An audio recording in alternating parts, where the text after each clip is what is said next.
Baseball's 63rd All-Star Game. It's a perfectly beautiful day, a wonderful crowd, and my only regret is that you can't all be here with me in my box and see the ball game. Well, no matter where you are, you've probably had dreams, and tonight, let's talk about the dreams of children, ordinary kids, down the street kids, like that kid with the big left arm, and oh, how those neighborhood kids could hit him. The kids who were chosen first on those lazy days in the park. Let's call them the Goosebump kids because, as it happens, these dreams came true. Swung on a high drive, left field. It's going deep, Newson at the wall. Gone! Home run, McGuire. Kirby, can he get there? Yes! Puckett runs it down. There's a drive. Way back. It might be out of here. And there's a home run. Did he ever cream that way? Swung and there's a drive. Deep left field. Back goes Duncan. It's out of here. Braves win. Braves win. A two-run homer for Pendleton. Through the years, we've gone from flannels to polyester and a few changes in between. But don't ever lose sight of one thing. Since Babe Ruth stepped up to bat in the first All-Star game, the best in baseball have given us Midsummer's Night Magic. Williams swings. There's a high drive. Going deep, deep. It is a home run. Roger charge. Here comes the runner Downing. The throw to Carter. They got him at the plate. And so this year's Goosebump kids have settled in to play out the dream. Young man, you are an all-star.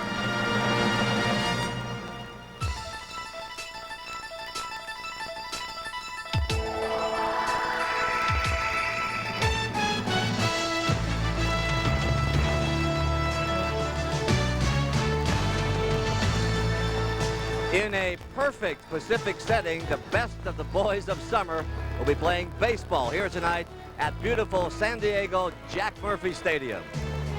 We here would like to think of this as our little convention, and so come on in and enjoy a beautiful Southern California setting.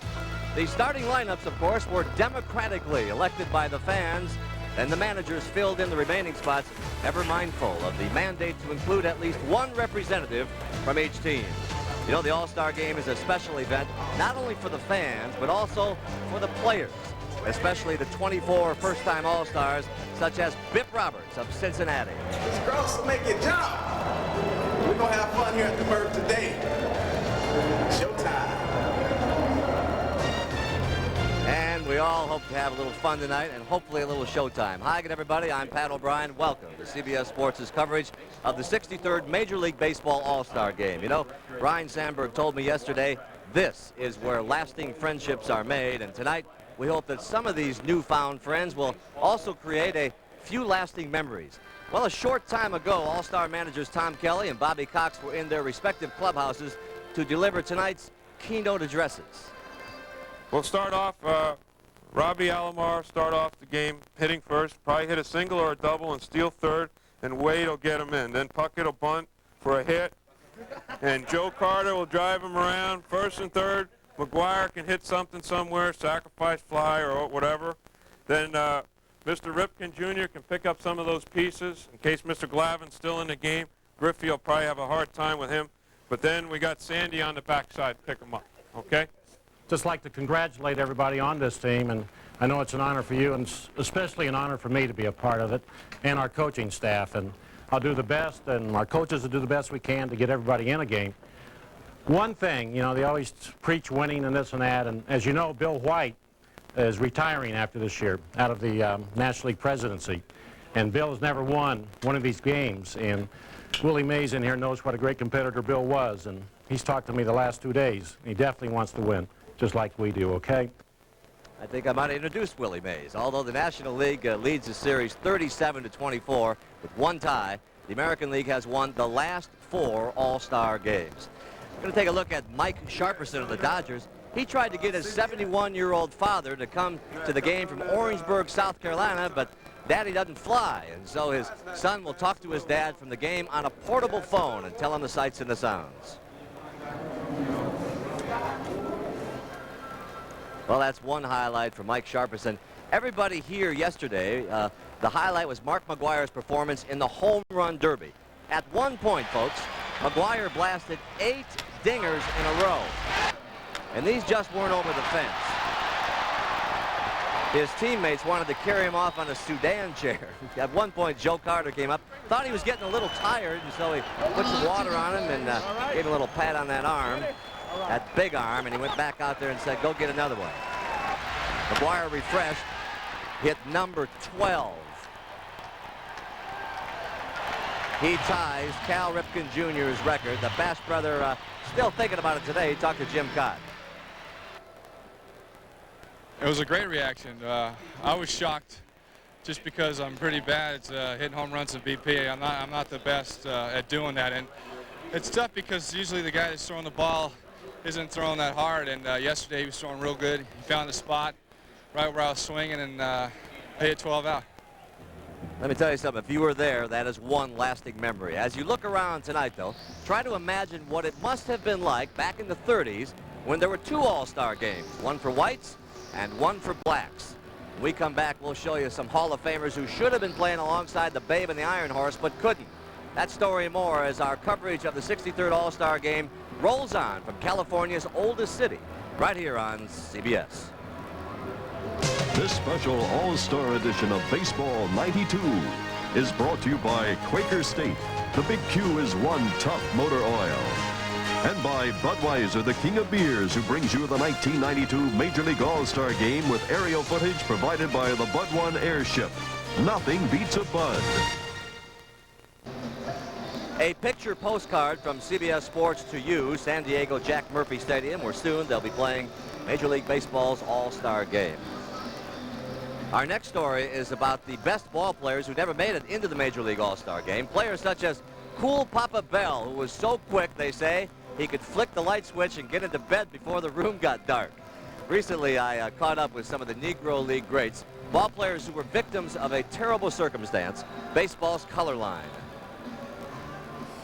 One day we were sitting in the stands in South America, and the president down there, he said, why can't you play in the big league? You can play here. I said, you'll have to ask the 2 Grand Dragons of the crew clerks.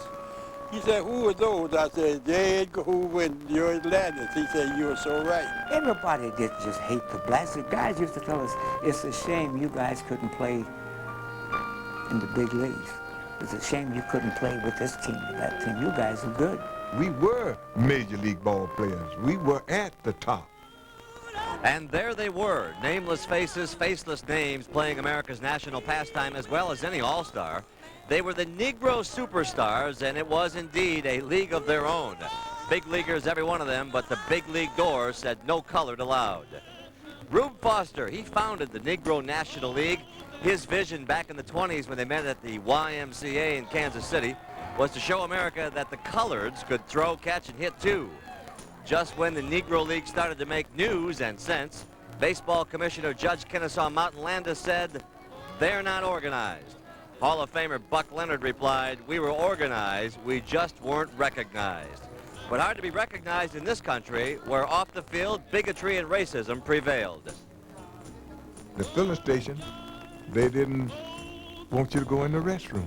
Some places we go, we couldn't get, you know, a good meal. Nobody would accept us any place on the highways. So we didn't even try. It was no use. But they'd come and watch your games, wouldn't they? Oh, yes. No team had greater athletes in attendance than Gus Greenlee's, a numbers runner who owned the Pittsburgh Crawfords. Some said the Crawfords could beat the 27 Yankees.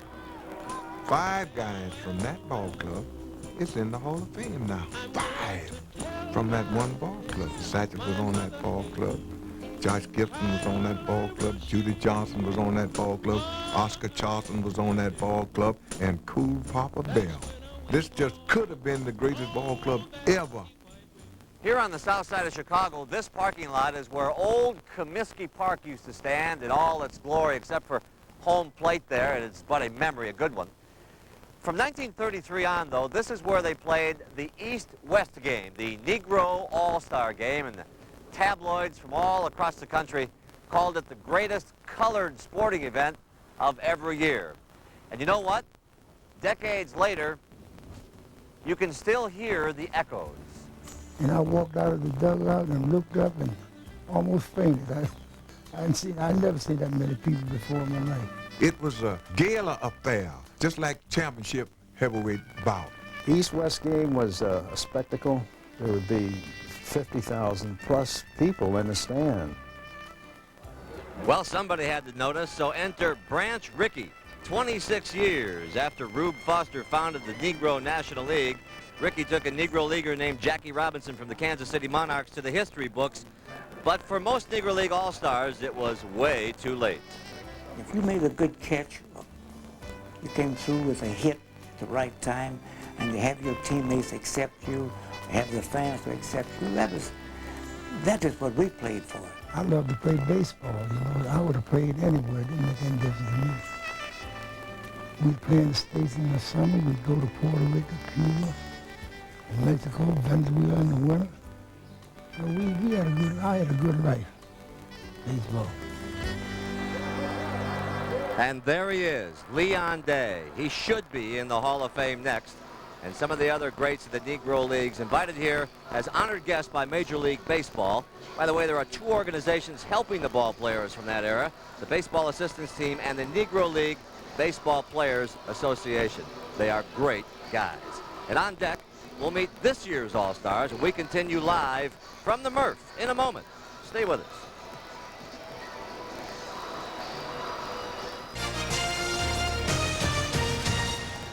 Pat O'Brien and company to welcome you back to San Diego, and as we draw closer to this Midsummer's Night Dream game, it's time now to meet the All-Stars.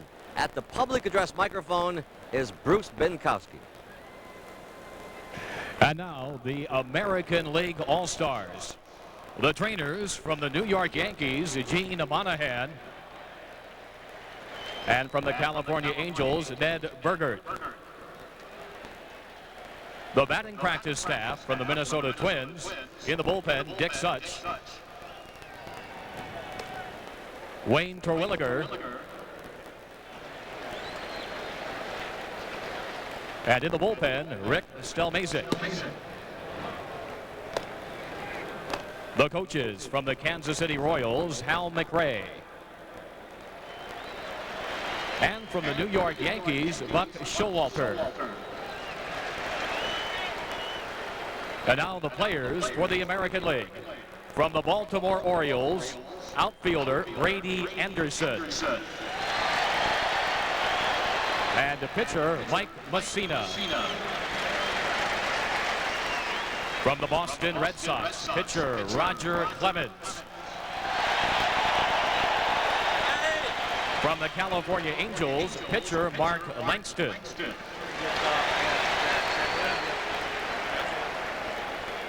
From the Chicago White Sox, third baseman Robin Ventura. And pitcher Jack McDowell. From the Cleveland Indians, infielder Carlos Baerga.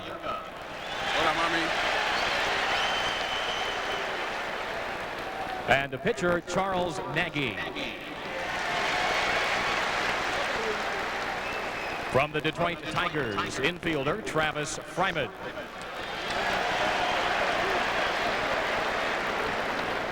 From the Kansas City Royals, pitcher Jeff Montgomery. From the Milwaukee Brewers, infielder Paul Molitor. From the Minnesota Twins, infielder Chuck Knobloch.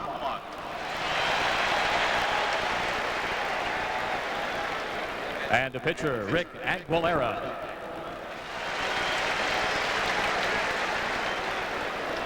From the New York Yankees, outfielder Roberto Kelly.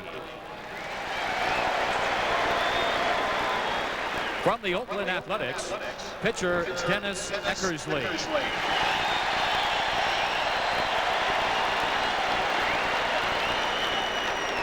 From the Seattle Mariners, infielder Edgar Martinez.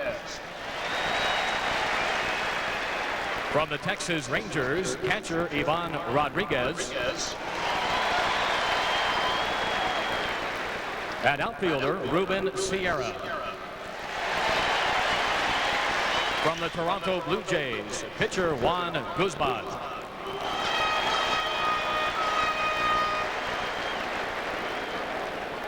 And now, the American League starting lineup. First, the manager. From the Minnesota Twins, Tom Kelly.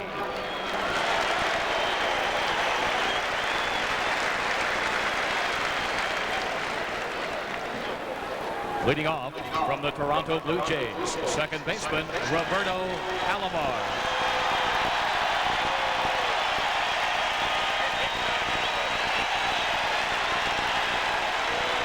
Batting second from the Boston Red Sox, third baseman Wade Boggs.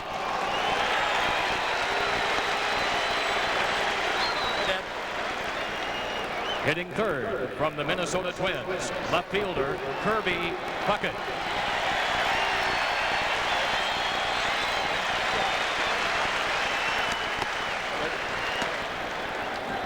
Batting fourth from the Toronto Blue Jays, right fielder Joe Carter.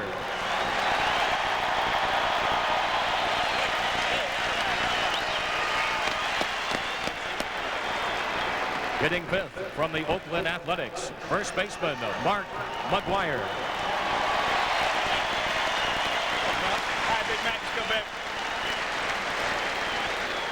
Batting sixth from the Baltimore Orioles, shortstop Cal Ripken Jr.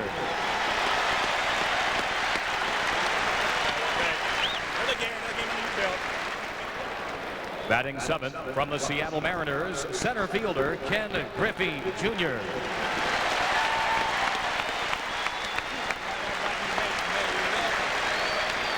Hitting eighth from the Cleveland Indians, catcher Sandy Alomar.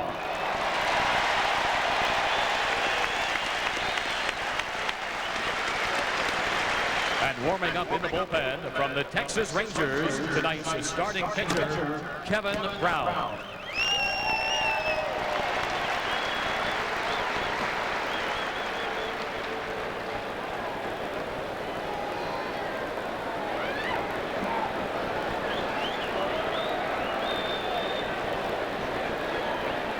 And now, the National League All-Stars. First, the trainers from the Los Angeles Dodgers, Bill Buehler.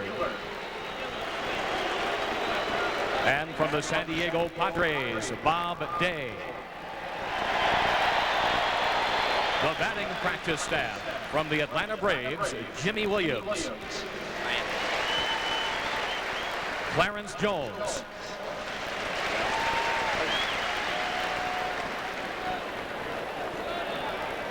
And in the bullpen, Leo Mazzoni.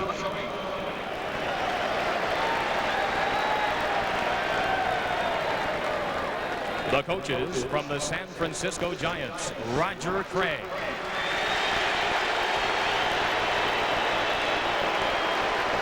From the St. Louis Cardinals, Joe Torre.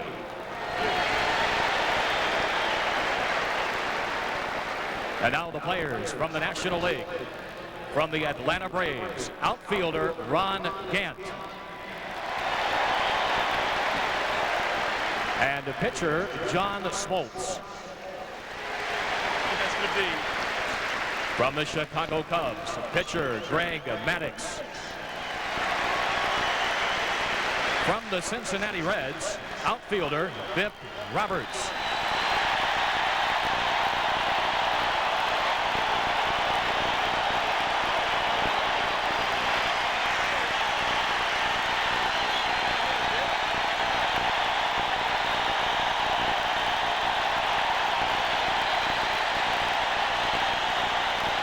Pitcher Norm Charlton. From the Houston Astros, infielder Craig Biggio. And pitcher Doug Jones. From the Los Angeles Dodgers, infielder Mike Sharperson.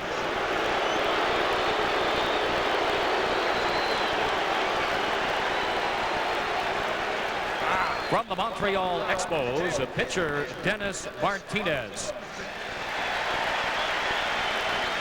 And outfielder Larry Walker. From the New York Mets, pitcher David Cone.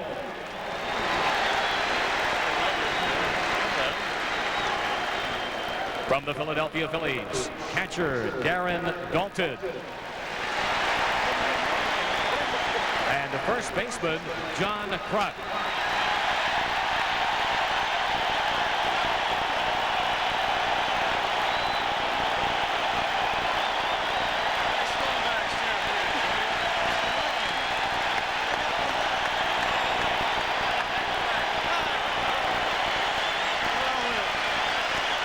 From the St. Louis Cardinals, catcher Tom Pagnozzi.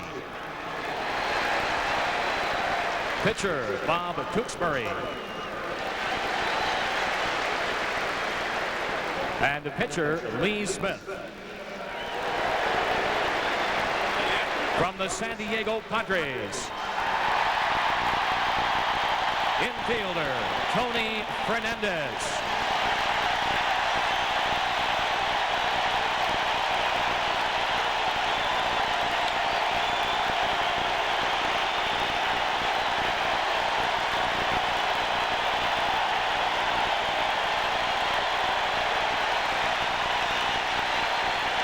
Infielder Gary Sheffield.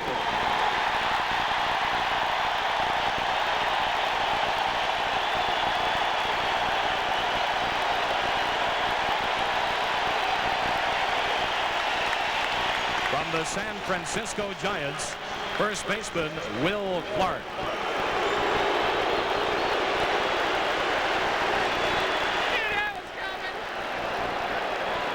And now the National League starting lineup.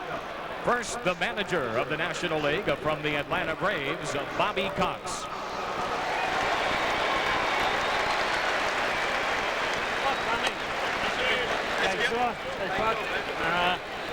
Leading off from the St. Louis Cardinals, shortstop Ozzie Smith.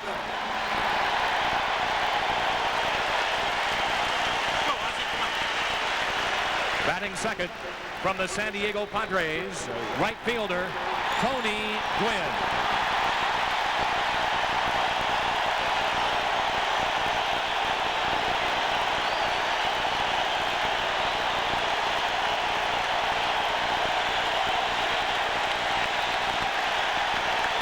Hitting third from the Pittsburgh Pirates, left fielder Barry Bonds.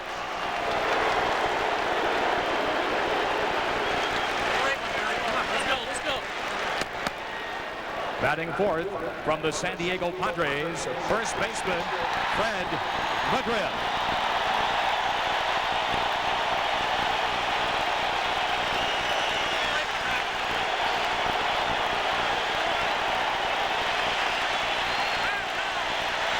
Batting fifth from the Atlanta Braves, third baseman Terry Pendleton.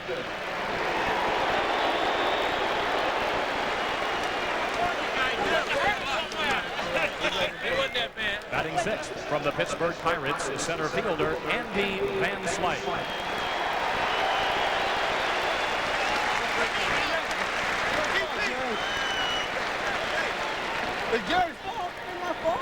Hitting seventh from the Chicago Cubs, second baseman Ryne Sandberg.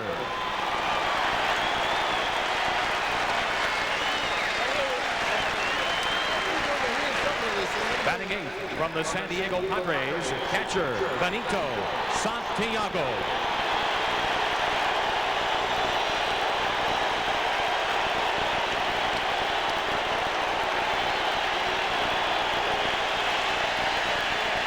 Warming up in the bullpen, tonight's starting pitcher from the Atlanta Braves, Tom Glavine.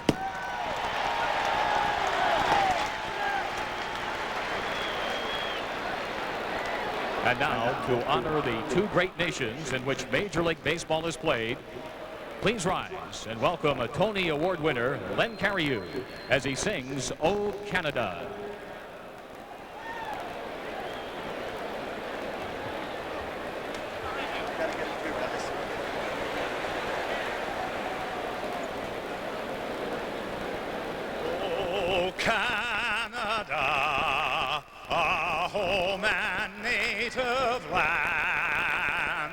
true patriot love in all our sons' command. With glowing hearts we see thee rise, the true North, strong and free. From far and wide, O Canada, we stand on guard for thee. God keep our land glorious and free. O Canada, we stand on guard for thee. O Canada, we stand on guard for thee.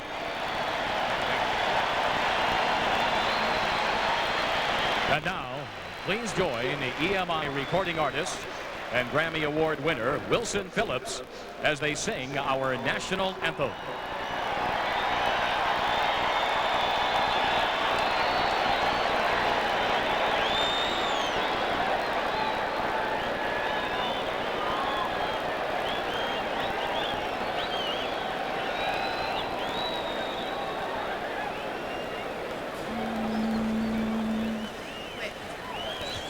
Oh, say, can you see by the dawn's early light what so proudly we hailed at the twilight's last gleaming, whose broad stripes and bright stars through the perilous fight o'er the ramparts we watched were so gallantly streaming, and the rocket's red glare, the bombs bursting in air, gave proof through the night that our flag was still there.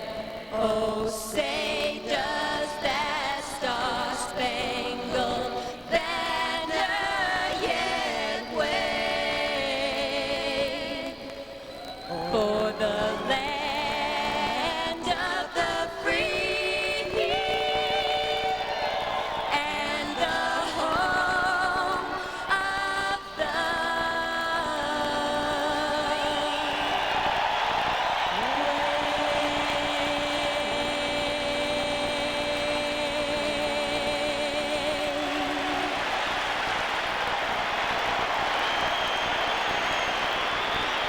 Nothing like it, don't you think? Our CBS Sports coverage of the 63rd Major League Baseball All-Star Game will continue after a message from your local stations.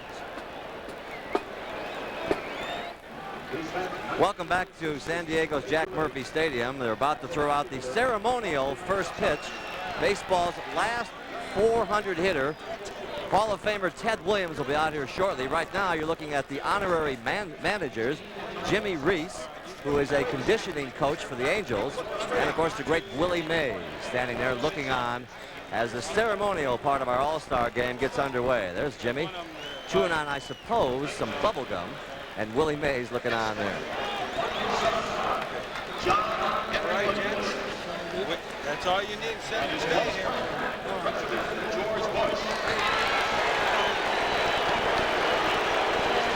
Let's listen in now to the PA announcer, Bruce Binkowski, as they bring out Ted Williams, and he'll get some round of applause, folks.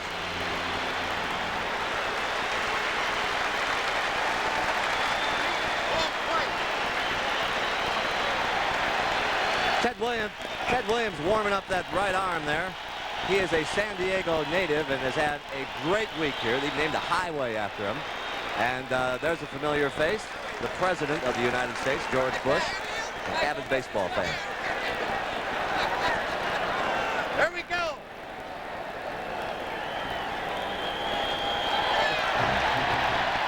I think he got it over the plate. It doesn't matter, folks. He is Ted Williams, and a former baseball star from Yale.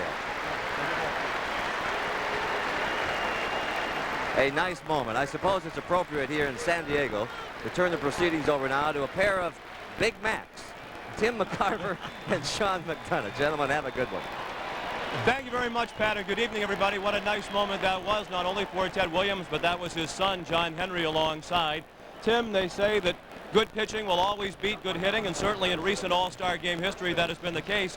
Over the last 8 years, there's been a total of only 37 runs scored. Should we look for another pitcher's game here tonight? I think all things point to another low-scoring All-Star game, what with the winningest pitchers in baseball going against one another, Tommy Glavine and Kevin Brown. The last time that happened back in 1971, however, Doc Ellis pitched for the National League against Vida Blue for the American League, and there were 6 home runs hit and 10 runs scored. Of course, it's twilight time, but there's no sun out, and I think that's going to help the hitters a lot. So perhaps some unexpected fireworks here in San Diego tonight as the American League is looking for its 5th straight win. It would be the American League's longest All-Star game winning streak ever. And how bad has it been for the NL in recent years? Not a single member of this year's National League squad has ever knocked in a run in All-Star game competition. The first pitch after this.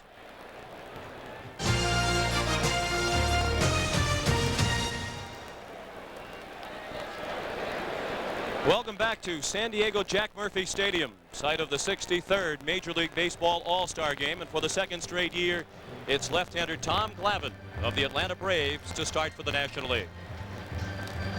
Tom Glavine with the winningest record in the National League, 13 wins. Kevin Brown, his opponent, with 14 wins. You can look for the fastball inside and outside to right-handers, a devastating changeup, and his breaking ball is his 3rd best pitch. Backing up Tom Glavine, glittered with gold. 37 gold gloves on the defense tonight. Barry Bonds in left field. Andy Van Slyke with 3 straight gold gloves in center. Tony Gwynn will be the right fielder. Terry Pendleton's first All-Star game at 3rd base. Ozzie Smith will be the shortstop. Ryan Sandberg at 2nd base. San Diego's own Fred McGriff at first. Benito Santiago behind the plate. Tom Glavine, the first senior circuit pitcher to start in back-to-back years since Robin Roberts 37 years ago. He said in 1992 he was out to prove that 1991 and his Cy Young Award was no fluke. And he's made that point very clearly. Tom Glavine is again his league's best pitcher. And with his first pitch of this 1992 All-Star game, he truly has achieved stardom. We're underway. Roberto Alomar with a swing and a miss for strike 1. Alomar at .323, 6 homers, 45 driven in. He'll be followed by Wade Boggs and Kirby Puckett.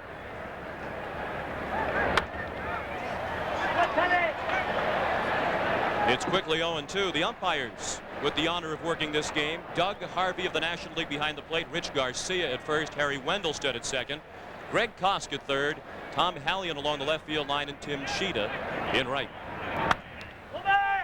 On the ground to second, Ryan Sandberg to Fred McGriff for the first out of the 1992 All-Star game. We mentioned it in the opening. Fortunately, no shadows with which to contend by the hitters. So the hitters are very, very happy. It is an overcast evening here in San Diego. Much easier to see. Wade Boggs enduring the worst of his 10 seasons in Major League Baseball. He's never hit below 300 in the major leagues. He's at 263 at the moment. Tom Glavine has yet to throw Wade Boggs an all-star strike. Last year he faced his idol Wade Boggs and walked him on 4 pitches in the All-Star game at Toronto. Glavine grew up admiring Wade Boggs in suburban Boston. He's from Billerica, Massachusetts, and he said yesterday, I should at least be able to throw him 1 strike this time, but he hasn't yet. It's 2-0.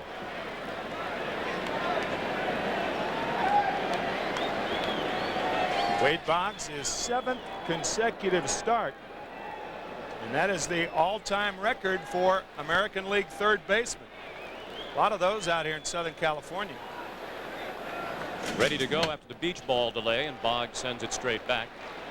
Finally, Tom Glavine has thrown Wade Boggs a strike in all-star competition.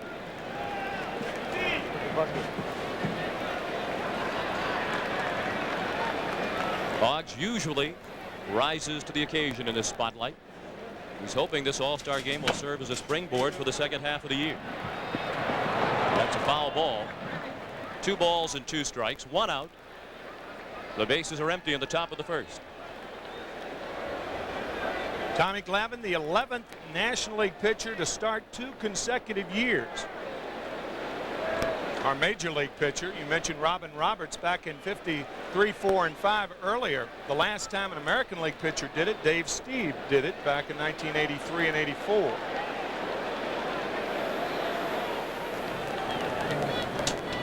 The 2-2. Breaking ball fouled straight back. Wade Boggs has never struck out in All-Star competition in 19 plate appearances.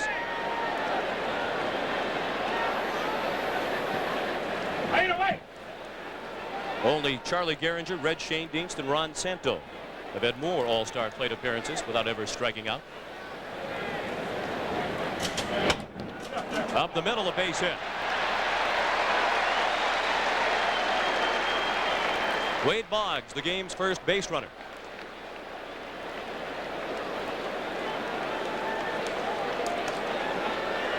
With Wade Boggs at first, we get our first look at base cam. We have a camera inside the first base bag that will give you a unique view of the runners as they take their leads.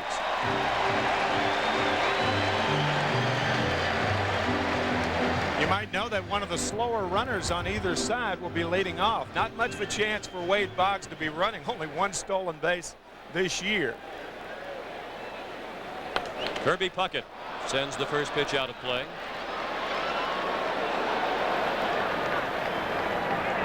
So much for childhood idols, by the way. That's right. Wade Boggs, as Sean mentioned, the childhood idol of Tommy Glavine, and he rips one back through the box right off the glove of Glavine. Puckett with a little pop-up in shallow center. A late start for Van Slyke, and it falls in. So perhaps the hitters won't be the only ones affected by the twilight at game time, as Andy Van Slyke, a Gold Glove outfielder, got a very late jump on that looping single into center for Kirby Puckett. Van Slyke's first step was back, and then by the time he broke in, Kirby Puckett, who had hit the ball off the end of the bat, Van Slyke had no chance for it. So I guess it would probably affect the fielders more than it would the hitters. 4 straight Gold Gloves for Andy Van Slyke. Joe Carter, a late entry into the starting lineup. He got the starting nod against Tom Glavine when Jose Canseco had to be scratched with a shoulder injury. Fouled back to the screen. Wasn't it wonderful to hear the great hands during the introductions, Tim, not only for the 5 current San Diego Padres, but for the 6 former Padres, including Joe Carter. I think the 6 ex-Padres and Bip Roberts started it all.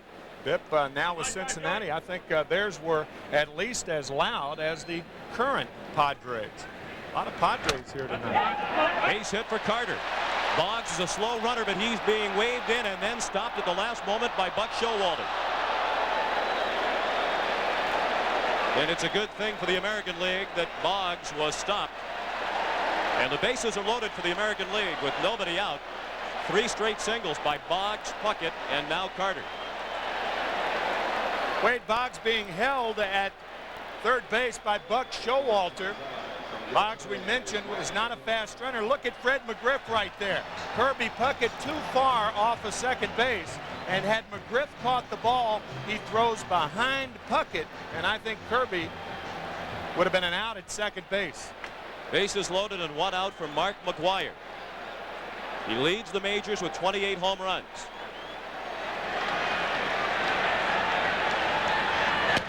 That one nearly sailed to the backstop, saved by Santiago. Tom Glavine's only difficulty in recent years has been in the first inning. If he can get through the first inning unscathed, quite often he'll work a shutout.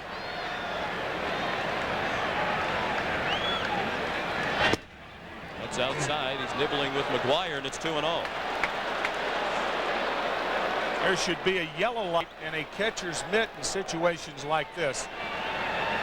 Very, very dangerous situation. 2 balls, no strikes. Glavine has to throw a strike, and McGuire with 12 home runs yesterday in the home run hitting contest. Bill Glavine was watching that. There's the 4th straight base hit.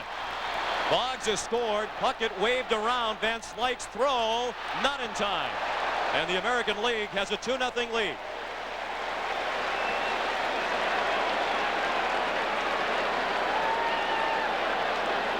Kirby Puckett came awfully close to missing third base.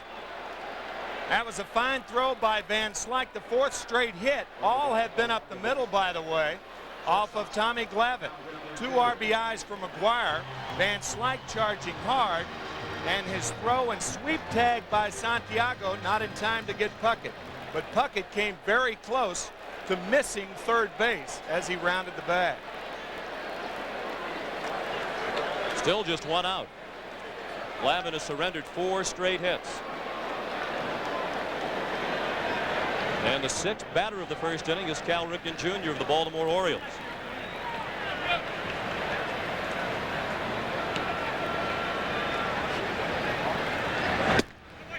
Fastball high for ball 1.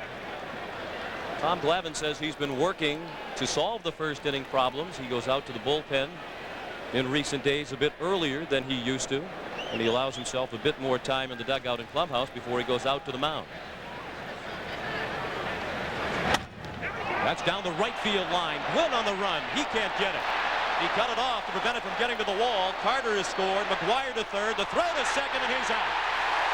Great throw from the corner by the Gold Glover, Tony Gwynn.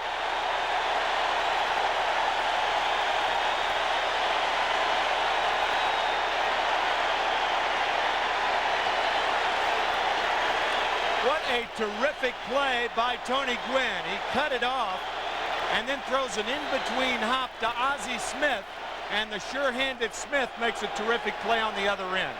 Boy, that is a great play by Gwynn and Smith. Look at that pickup, and the tag, actually Ripken sliding into the tag made by Ozzie. Now Ken Griffey Jr. He looked at strike 1. So 5 straight hits now for the American League. Ripken thrown out trying to stretch his to a double. 17 Gold Gloves between that tandem of Gwynn and Smith. 5 for Tony and 12 for Ozzie Smith. McGuire at third with 2 outs. 3 runs on 5 hits in the first for the American League.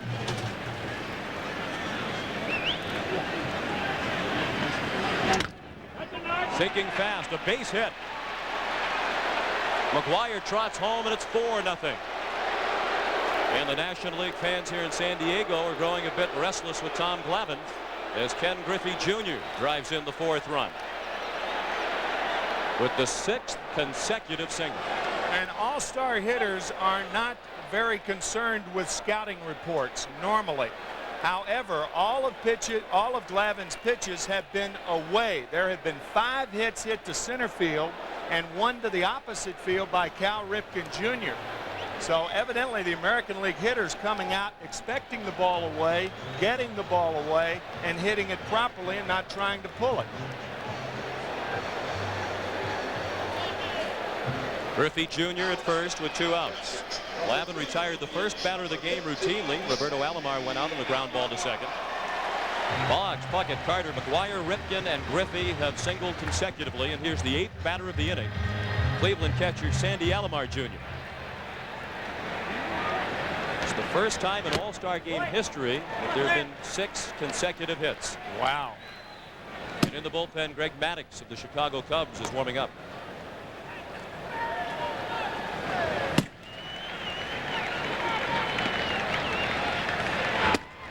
High and tight. 1-1 on Sandy Alomar Jr., the 3rd consecutive junior to bat for the American League, following Cal Ripken Jr. and Ken Griffey Jr., the American League in this case. That's why they call it the junior circuit. That's why they call it the junior circuit, right? In the hole, base hit off the glove of Ozzie Smith. 7 straight singles. Griffey Jr. to second on the play. So much for the problems in the twilight, although as you noted at the outset, there is cloudiness overhead, and that is definitely helping the hitter. Yeah, there's no problem because you don't have the shadows that are normally there between the pitcher's mound and home plate when the starting time is like this. The ball just off the glove of Ozzie Smith. Wow, 7 straight hits. It's the first time there have ever been 7 hits in an inning, consecutive or otherwise. Wow. A lot of wows so far. Nowhere I had to get a new one. So the pitcher, Kevin Brown, unexpectedly gets to bat. Yeah, that's why Joe took before over. he has ever thrown an all-star pitch.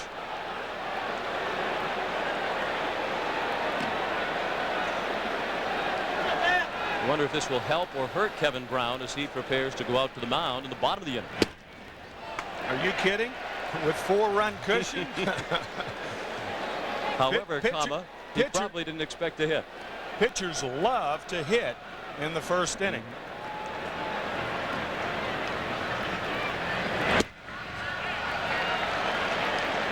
One and 2 the count.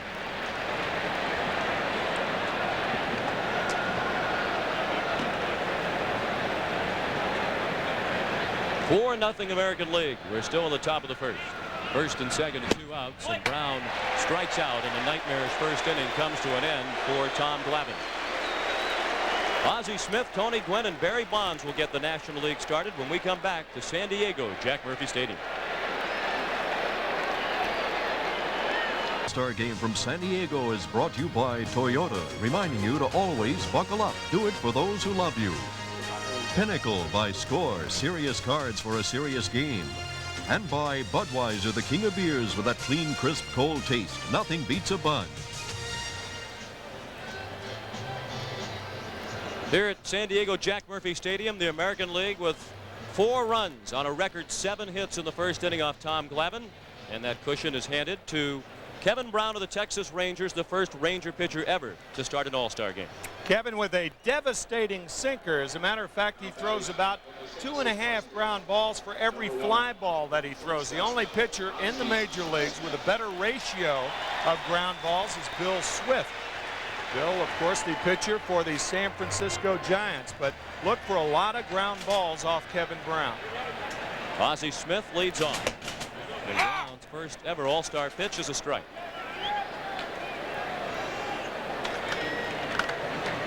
Brown's 27 years old from McIntyre, Georgia. City of Atlanta should be proud tonight. Tommy Glavine representing Atlanta, and Kevin Brown attended Georgia Tech University down in Big A. You have to empathize with Tom Glavine. He said last year he was such a nervous wreck he really didn't stop to enjoy the game until it was too late. This year he said he was going to be much more relaxed and enjoy it, but he could not have enjoyed that first inning. 1 and 2 on the Wizard of Oz. And that's fouled off the mask of Sandy Alomar Jr. You mentioned Georgia Tech. Kevin Brown, believe it or not, was a walk-on at Georgia Tech. Not only was he not drafted or even scouted by any major league team while he was at Wilkinson County High School about 100 miles outside of Atlanta, he wasn't even recruited by a college baseball program. And he starts with a strikeout of Ozzie Smith. A borderline pitch on the outside corner, and Doug Harvey of the National League rings up Smith. From the San Diego Padres, now Mr. Padre.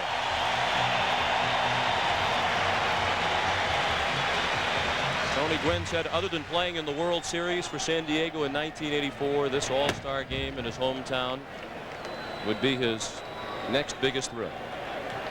Last All-Star game here in San Diego back in 1978. Wynn in the air in left center. Kirby Puckett playing left field tonight makes the catch on the edge of the warning track. 2 down in the bottom of the first. The American League with a 4-0 lead.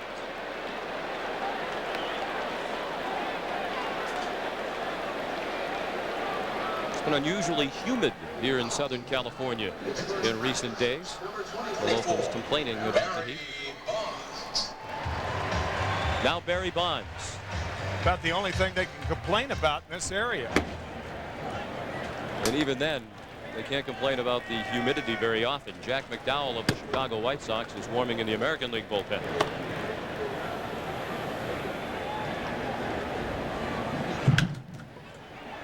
In the air again to left. Kirby Puckett makes the catch. 4 runs in the first inning, ties an all-star game record done 3 other times. The American League comes up again, leading 4-0. 4-0 American League after 1. Let's listen into more of Tom Kelly's comments before the game. Boys, let's have some fun today, and everybody be ready to play the first inning. We don't want to lose the game in the first inning. Let's win the game in the first inning. We can do that. Let's have a good day. He's a prophet. He is indeed. Tom Glavine delivers the first pitch of the second low. Roberto Alomar leads off for the second straight inning. He started the ball game by bouncing to second. He starts the second with a looping base hit into right center. In defense of Tom Glavine, very few of these base hits have been rockets. But the fact is, 8 hits are now on the board for the American League. And everybody has said this is a great area for young people. It's a great singles area, and this game proves it. 8 singles in 1+ innings.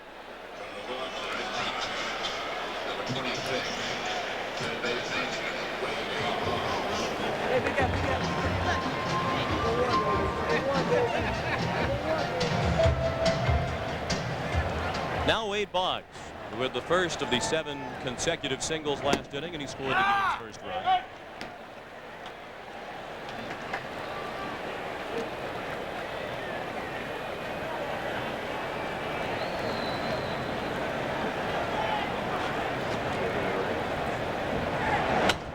Out of play. No pitcher in All-Star game history has ever allowed 8 hits in an All-Star game.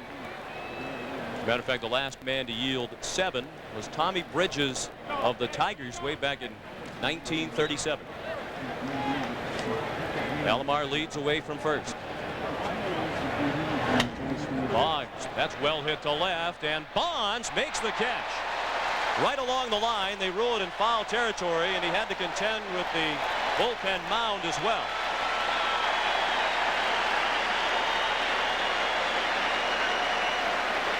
Fine play by Barry Bonds, and there's that mound with which Bonds had to contend, as Sean said, tripping over the mound, and he has the wherewithal to turn and throw the ball to second base. I think bullpen mound should be out of the playing field in Major League Baseball. That is a very dangerous area, and when a fast runner is running as hard as Bonds was, it could cause a serious injury, and almost did. Kirby Puckett, the batter. 1 strike the count. He singled to center and scored in the first. The American League batting in the second with a 4-0 lead.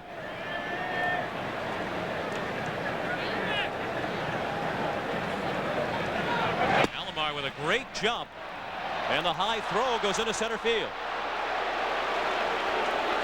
Alomar remains at second. It's a stolen base, and now you hear some boos for Benito Santiago. The big question here in San Diego the last couple of days was, would he be booed or cheered during the introductions, because he has been being booed regularly at home. Alomar with 53 stolen bases last year, 18 this year, and Santiago's throw is high. As a matter of fact, Santiago has led the National League in errors 4 of the last 5 years. That was no error, however, given on that. But you saw the throws from his knees. As a matter of fact, Sandy Alomar Jr. used to be a teammate and an organization mate of Santiago. Both throw from their knees. Makes you think you've done something wrong if you threw standing up. Ball blowing inside the Puckett. 2-1 on Kirby.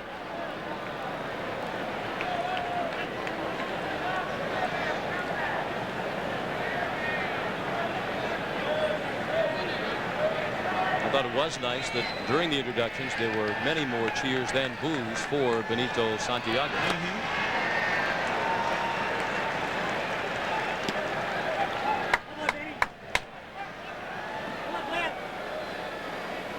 Alomar at second with 1 out.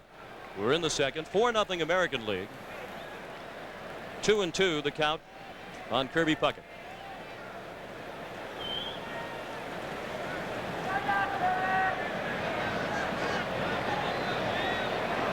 Puckett one of 13 potential free agents at the end of the season, who was playing in the All-Star game tonight.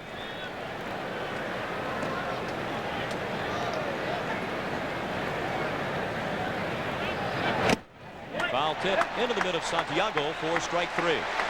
That's the second out of the inning and the second strikeout of the night for Tom Glavine.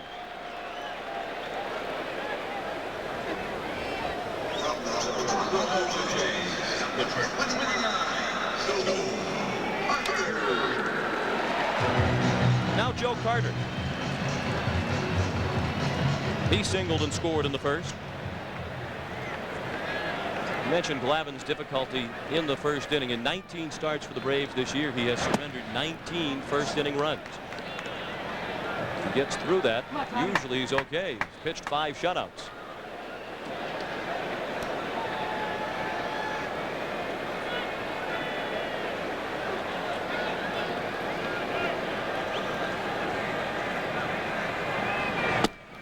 Blown away. One Blue Jay trying to push across another Blue Jay. And if Roberto Alomar scores, it'll be the first time he's been home in a while. He stays at the Sky Dome, the Toronto Blue Jays home up in Toronto. Stays in a room up there. He's running on the pitch. It's a strike, and he steals third without a throw. So Alomar has stolen second and third. Those are pretty nice rooms in that Sky Dome hotel. Yeah, but see how badly he wants to go home? 2 straight stolen bases. He's trying to do it on his own. He has a home in Del Mar, California. He has a home in Clearwater, Florida, but rarely gets to go home. That's a strike, and it's 2-2 on Carter, who did not agree with the call from home plate umpire Doug Harvey, who at age 62 is working his final All-Star game. Doug Harvey, one of the great umpires over the last 31 years. San Diego native, announced yesterday he's retiring after this season. Carter with a little looper and a base hit. And Alomar does indeed come home. And a Toronto Blue Jay has driven in a run for the first time in All-Star competition. Joe Carter 2 for 2. Driving in his teammate.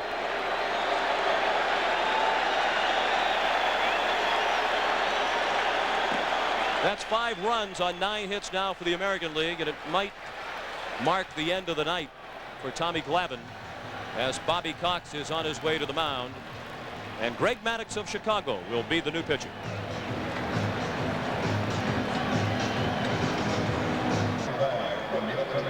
Greg Maddux of the Chicago Cubs, the new pitcher for the National League.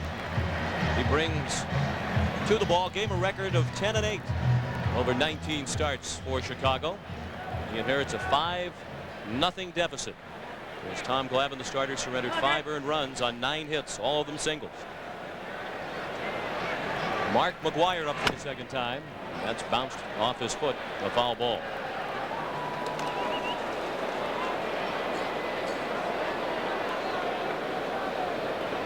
Here's what Bobby Cox had to say to his starting pitcher when Glavine came out of the game.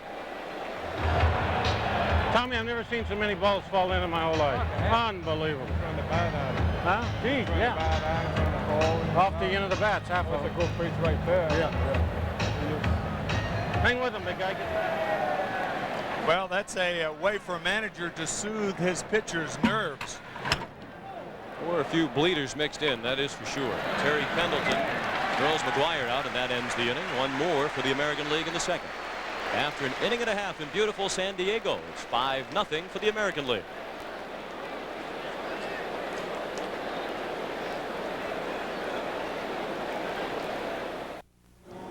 And also tonight, delegates approved the Clinton Gore center of the road Democratic Party platform, trying to move the party closer to voters around the malls in America's suburbs. Also, Jerry Brown tones down his fight with the Clinton camp fading, or at least smoothed over. Dan Rather at the Democratic Convention in New York. More later. Now, back to the All-Star game.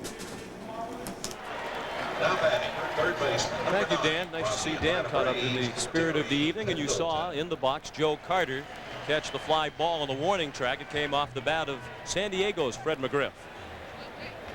Fred just missing this fastball from Jack McDowell. Fred, of course, with a big hand and last year's MVP. Terry Pendleton facing the new American League pitcher Jack McDowell. Pendleton voted in by the fans with his .296 average, and it's only fitting that Jack McDowell should be the second pitcher of the night for the American League. The leading winner in the AL started, Kevin Brown, with 14 wins. McDowell second on that list with 12.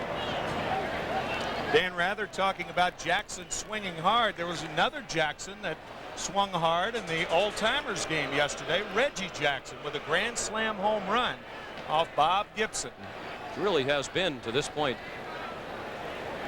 an American League dominated all-star couple of days in San Diego. They won the Heroes game, they won the Home Run Derby, and they're leading this one 5-0 in the second. Roberto Alomar to Mark McGwire. Pendleton is out, and that's 5 in a row to start the ball game for American League pitchers as Kevin Brown worked a 1-2-3 first.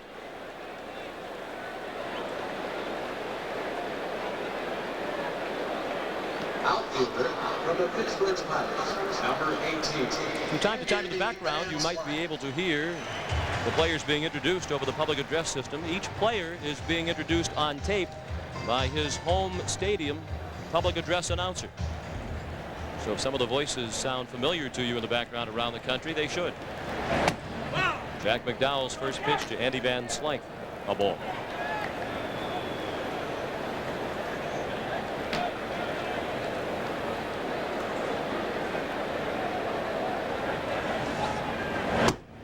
And ball 2. Quite a few of the players for both leagues brought their children to the games. A.J. Van Slyke out at the game yesterday, along with Justin Sandberg, both 8 years old.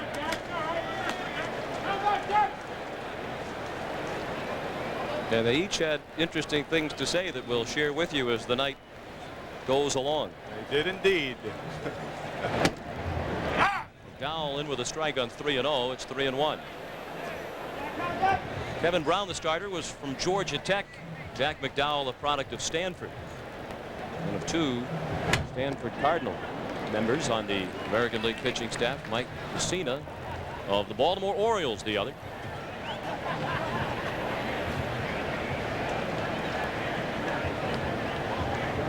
Three and 2 now on Van Slyke. 2 outs and the bases are empty in the bottom of the second. 5-0 American League. And Van Slyke stays alive at 3-2.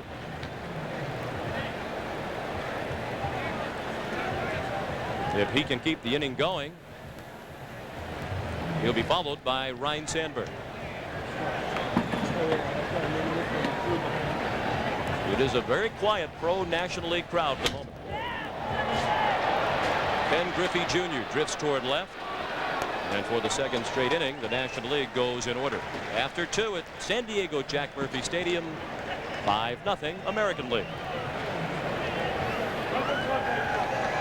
What a beautiful evening. Perfect for the 5-0 American League.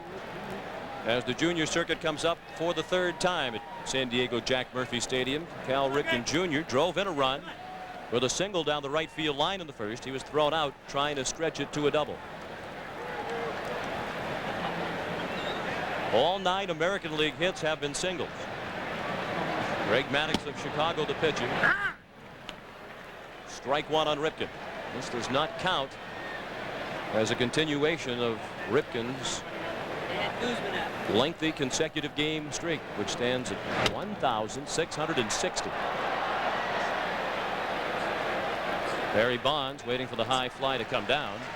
1 out.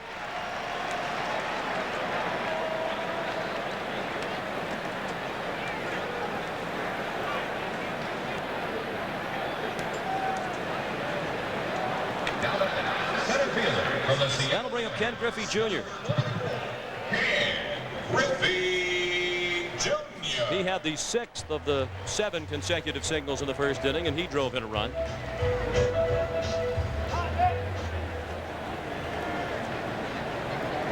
And Griffey Jr., the leading vote getter for the 1991 All-Star game among American League players.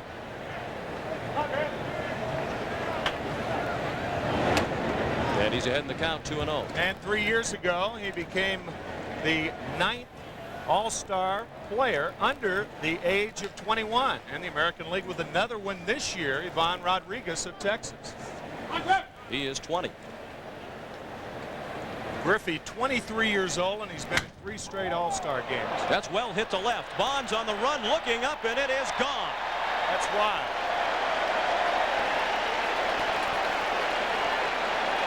A line drive, opposite field home run for Ken Griffey Jr. It's 6-0 American League. That is the 10th AL hit, the first extra base hit. And the first home run ever by a Seattle Mariner. How proud they must be up Seattle way. A sinker away. This ball is drilled to left field. 2 RBIs now for Ken Griffey Jr. He is 2 for 2. And perhaps an early leader in the most valuable player sweepstakes. Sandy Alomar Jr. single his first time up. 1-1 the count. Make that 0-2 the count on the Cleveland catcher.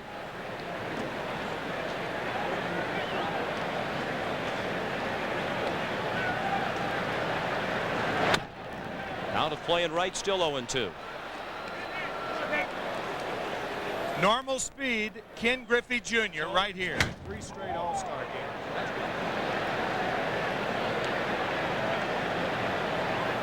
We know we have base cam. I didn't know we had Mike Bat. That sounded like the microphone was either in the bat or on the ball or in the catcher's mitt, but it was certainly close by. Mike Batcam. And, you know, speaking of Mike, Greg Maddox's brother, Mike, left Greg his locker. So Greg Maddox is changing at the locker of his brother. His brother, Mike Maddox, a pitcher, right-handed pitcher, same as Greg. And Mike, a pitcher for the San Diego Padres. Mike Maddox, one of the few San Diego players who didn't have to clean out his locker. He said he was willing to let his brother Greg use it as long as he promised to leave it clean when he left. Reasonable. The 1-2. Slapped down to first. A tricky hop, but McGriff stayed with it. He flips to Maddox for the out. 2 down in the third. The bases are empty. The American League leads 6-0.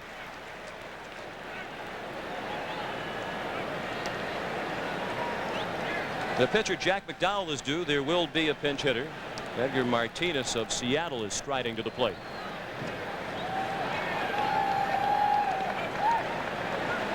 Tom Kelly telling us before the game that he will probably, the way Tom explained it, he said in a perfect world, I'll have Brown go an inning, and then McDowell an inning, and then Juan Guzman an inning, Roger Clemens an inning. Third baseman from the Seattle Mariners, number 11. And if anybody on the American League staff goes more than 1 inning early, it'll be Mike Messina. Martinez swung at his first ever All-Star pitch and bounced to second. That ends the inning.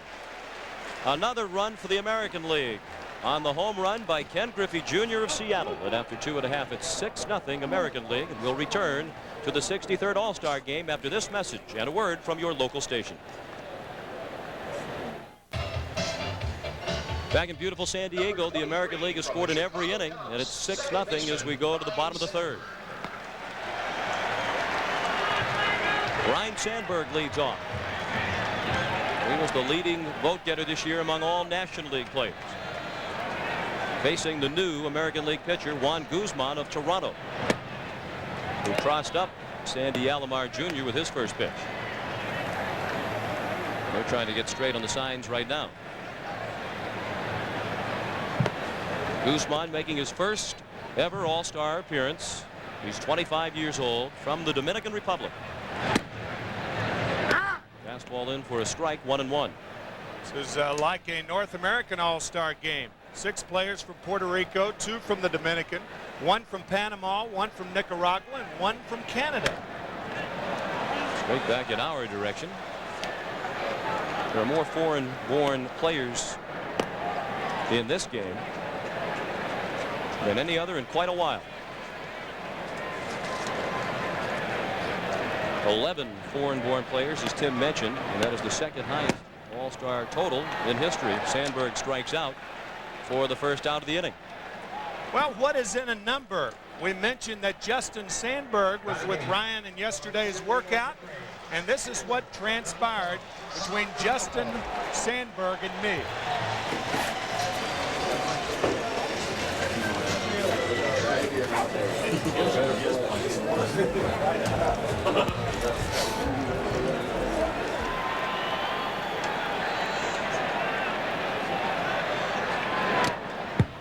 Benito Santiago fouls the first pitch straight back. We apologize that we did not have the audio for the conversation in the clubhouse, and we'll hear other comments from Justin Sandberg in a moment.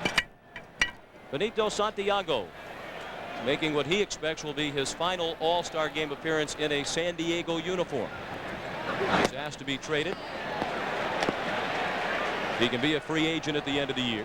He's behind in the count here, 0-2. The National League is still looking for its first base runner with 1 out in the 3rd.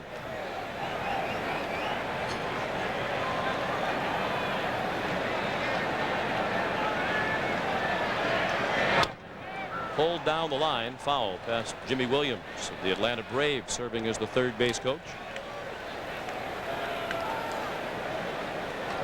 Santiago on the disabled list for 6 weeks. And the one thing, if you're a free agent or on the last year of your contract, you want to have a good year. You want to leave in good graces, because obviously if that happens, your value goes up. Sean mentioned earlier 13 eligible for free agency next year. Santiago one of them, and Mark McGuire another. Wade Boggs, Cal Ripken Jr., Kirby Puckett. Barry Bonds, Ruben Sierra. It is a lengthy list. And a quality list. Guzman on the inside corner for strike 3.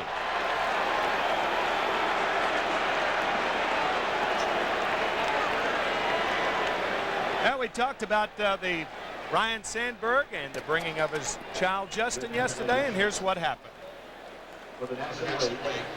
What does that 23 stand for? Michael Jordan's number and my dad's number, and then a lot of other famous baseball players. What's your favorite baseball player's name? Ryan Sandberg. Why is that? Because he's my dad.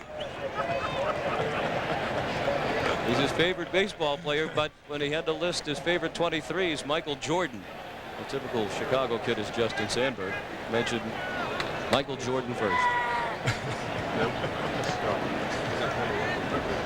Larry Walker of the Montreal Expos is the batter, another of the foreign-born players. We mentioned 11 of them in this game. Larry Walker is from British Columbia.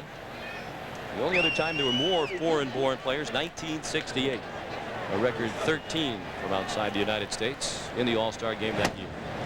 Guzman just misses, and the count is 2-1 on Larry Walker, maybe the best player in this game that very few have heard of.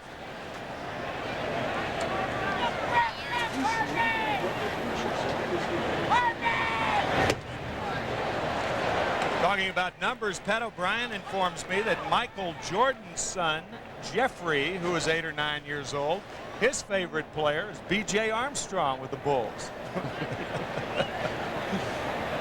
Tough to have your son to have your number as his favorite. From deep 3rd, Wade Boggs has to hurry. Safe is Walker. He's the first base runner for the National League. With 2 outs in the 3rd, and with the American League on top, 6-zip.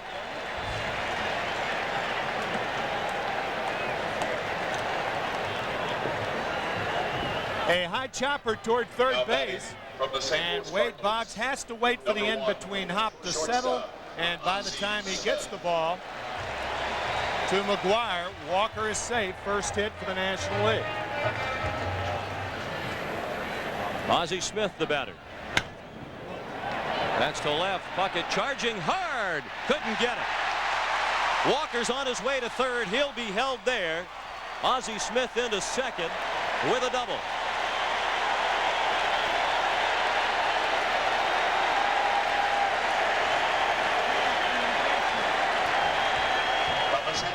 Padres. Right fielder, number 13. Slicing double to left, Kirby Puckett. Of course, most National League left fielders would play Ozzie Smith more shallow than Kirby, but one of the difficulties that outfielders have is where to play the hitters. They're not that familiar with it. But that ball missing the glove of Puckett, and it hit his knee. Had it gotten through, Walker probably would have scored. So back-to-back hits for the National League. Neither of them well struck. Here's Tony Gwynn, who was out on a fly ball to left, his first time up. Gwynn, a 4-time batting champion, 8 times an All-Star now. He's won 5 Gold Gloves. And he's on his way to batting 300 or better for the 9th consecutive season.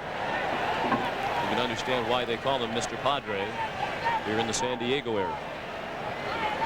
He's talking about the possibility of being traded within the next 10 days. He becomes a 10-5 player on July 19th. After that, he would have to approve a trade. 10-5 meaning 10 years in the major leagues, the last 5 with the same team. Padres having financial difficulties. Gwynn thinks they might move him. 2-1 the count.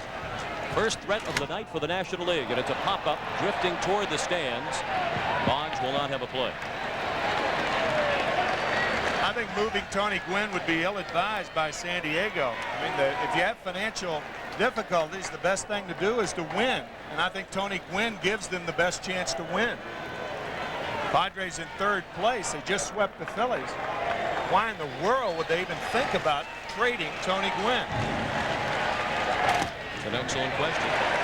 Except, as Padre management noted in the paper this week, they think they're going to lose between $8 and $9 million this year. Gwynn next year starts into a 3-year contract extension worth $12 million. You'd get some of that back in postseason play. 3-2 pitch. In on the hands and fouled away. I doubt very strongly that the Padres would trade him. There would be a major uprising in the San Diego community if Tony Gwynn was sent packing. Larry Walker, the runner at 3rd for the National League. Ozzie Smith at 2nd. 2 outs, 6-0 American League. In the 3rd, chance for the National League to get back in it. And Gwynn is battling Guzman tough.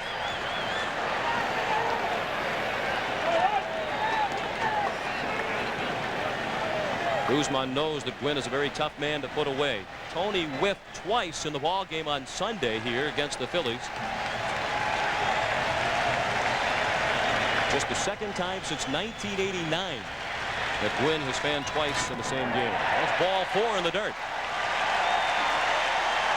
What a play by Sandy Alomar Jr. to prevent a run from scoring. That ball bouncing out in front of home plate, and a fine block by Alomar. So now the bases are full for the man many believe is the best all-around player in Major League Baseball today, Barry Bonds. And another look at the block by Alomar. The balls that bounce behind home plate, not that difficult. That ball hit the edge of the plate, and a very, very difficult block, but a good one by Alomar. Now Bonds, who fly to left his first time up.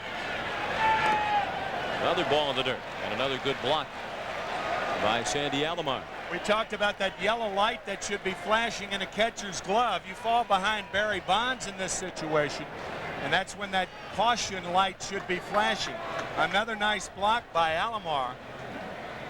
Barry Bonds with a chance for a grand slam home run. There's only been one in All-Star history. That in 1983, Fred Lynn hit it. Tim, you caught a couple of All-Star games. How difficult is it for the catchers to adjust to the stuff of the different hurlers that they're unfamiliar with? I think it's very difficult. I mean, we came out and saw Juan Guzman crossing up Alomar on the first pitch. Very, very difficult on the catchers catching the different pitches. The 1-0. Fastball popped up. Boggs drifts over, checks the stands, and makes the play. The National League leaves them loaded and disappoints the folks here in San Diego in the process. After 3, 6-0 American League. Is an exceptional ball player, but it's off the field where he truly excels. He is dedicated to providing positive life skills to youth through education, health, and sports programs. His interactive video program, Turn It Around, gives kids on the edge a chance to discover how to get ahead. Toyota is pleased to support the Dave Winfield Foundation with a $1,000 contribution. Team Summary is sponsored by Nike. If you're just joining us, the American League scored 4 times in the first inning off Tom Glavine with a record 7 hits, and they came in a row, all of them singles. A single run in the second inning, the first RBI in an all-star game for Toronto Blue Jays. Joe Carter knocked in Roberto Alomar. And the first extra base hit for the American League was the solo home run off the bat of Ken Griffey Jr. It came off Chicago's Greg Maddux in the third.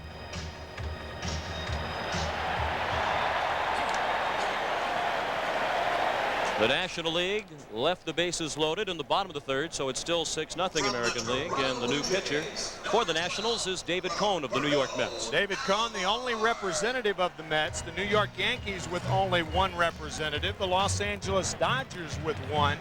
And the California Angels with 1. The Cleveland Indians alone have 3 representatives. And the Dodgers and New York City have 3. Not a lot of representatives from the major markets in this game. Roberto Alomar fouled the first pitch of the inning away. Let's check in with Jim Cott. Visiting with starting National League pitcher Tommy Glavine. Tommy, not the ideal conditions we wanted to visit under, but it was like they were having the closest to the pin contest. They didn't really hit any rockets. No, they hit a few pitching wedge shots off me, a couple broken bat hits, but not a lot you can do about it. Just try and make your pitches, and if they fall in the wrong places, nothing you can do. Now, how do you handle this with your psyche looking ahead to your next? Is this something to say, hey, I came to the All-Star game, I'm going up to sit with Wayne Gretzky, my hero, turn the page and let's go? Yeah, I think so. You know, you come in here and obviously you try and do well, but things didn't go that well for me tonight. But I've had a good season thus far, and that's the reason I'm here. I don't have to prove anything here in this game, so just try and forget about this and pick up Saturday in Houston and go on my way. Well, you got that right. He doesn't have anything to prove. Last year's Cy Young Award winner on his way to another one. Back up to Sean and Tim. Thank you, Jim. You heard the reference to Wayne Gretzky. Tom Glavine, a former draft pick of the Los Angeles Kings, a 4th-round pick back in the mid-'80s, and he says he still fantasizes from time to time about skating with the great one. Here's another great one, Wade Boggs. Admittedly distracted this year by an ongoing contract situation with the Red Sox. He turned down a 2-year deal worth $9 million.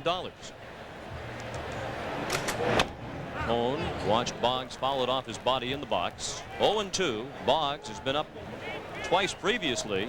He singled and scored in the first. He lined to left in the second. Very difficult in the major leagues to negotiate a contract and a pitcher. As you look at number 24, left of your screen, Willie Mays. Bill White, the National League president, to his left and your right. Boggs called out on strikes. He's now 1 for 3. Bill White has never won this game as the National League president. He is 0-3 and retiring after this year, so this is the last chance for them to win one for him, as you heard Bobby Cox tell his charges before the game. Bill and Willie teammates in the late 50s with the San Francisco Giants. Kirby Puckett, the batter. 1 strike the count. Kirby has singled and scored, and he struck out in the second. You'll get differing responses when you ask people around an all-star game about the importance of winning, but not from the 2 league presidents. That was Dr. Bobby Brown of the American League you just saw. When I asked Bobby Brown yesterday, how important is it for your league to win? He said, it's the only thing. That's the only reason why we are here. Down to third to Terry Pendleton. And Cone works a 1-2-3 inning. After 3.5, the American League 6 and the National League nothing. Three American League pitchers have each worked a shutout inning, and the 4th pitcher in as many innings for the American League is Roger Clemens, the Rocket of the Boston Red Sox. Roger 9-6 at 2.31, and he has won 3 Cy Young Awards. He has had tenderness with the ball of his right foot. He has been rather ineffective lately pitching for the Red Sox. That foot problem has also caused arm strain. Carlos Baerga of Cleveland into play second base for the American League. Roberto Alomar is out of the ball game. From the San Diego Padres, Robin Ventura of the White Sox replaces Wade Boggs at third. And Brady Anderson of the Baltimore Orioles is the new AL left fielder with his 90210 sideburns. And here's Fred McGriff. He flied to right against Jack McDowell in the second. Rich Clemens' first pitch through the middle. A base hit for Fred McGriff. Fred McGriff out of the Tampa area. We asked his mother for her memories of Fred as a youngster. We would be getting ourselves ready to go to Sunday school. And this particular morning, guess what Freddie was doing? Freddie was back there shining his baseball cleats. And I says, Freddie, I says, it's time for Sunday school and you shining baseball cleats. As far as he was concerned, the Sunday school shoes were fine as they were, but those baseball cleats had to be shined. Well, Fred can play Major League Baseball and shined cleats now, as his mom called them. Cleats, of course, for football, spikes for baseball. Fred doesn't have to worry about shining his baseball cleats anymore. No, indeed. No. One of the nice things about being a big leaguer, and a great selection by the fans across Major League Baseball, was Fred McGriff. For the first time, he made it to the All-Star game, and he is a most deserving recipient, as is the man at the plate here for the first time, Terry Pendleton of the Braves. McGriff was the only man to have hit 30 or more home runs in each of the last 4 years, and he was very disappointed when he was not selected last year to go back to Toronto, where he started his Major League career.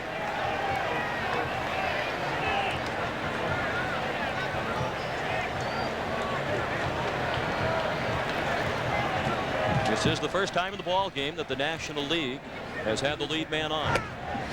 Pendleton looks at strike two. 1-2 on Terry Pendleton. Andy Van Slyke to follow.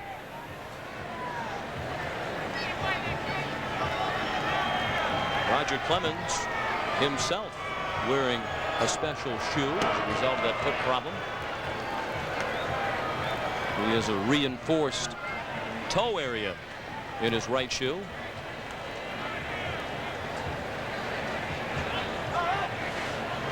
A lot of strain as he drives off the mound. Base hit for Terry Pendleton.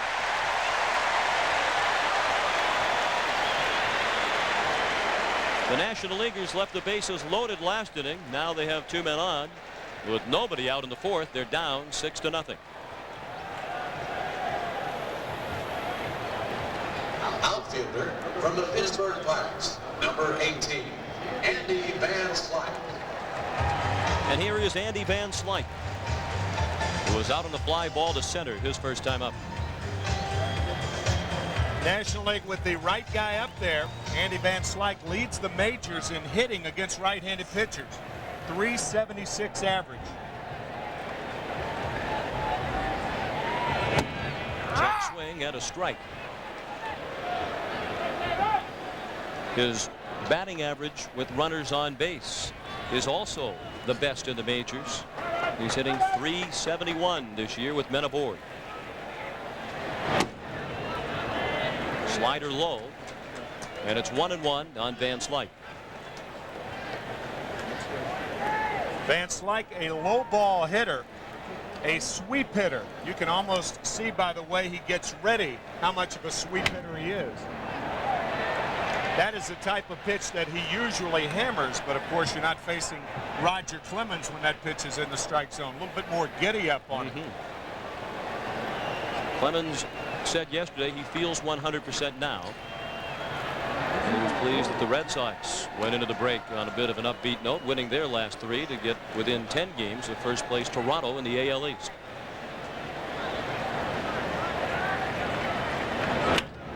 Double play ball by Airgun to Ripken to McGuire. 4-6-3, 2 outs and a runner at third now for the National League in the bottom of the fourth. Jimmy Williams says hello to Fred McGriff.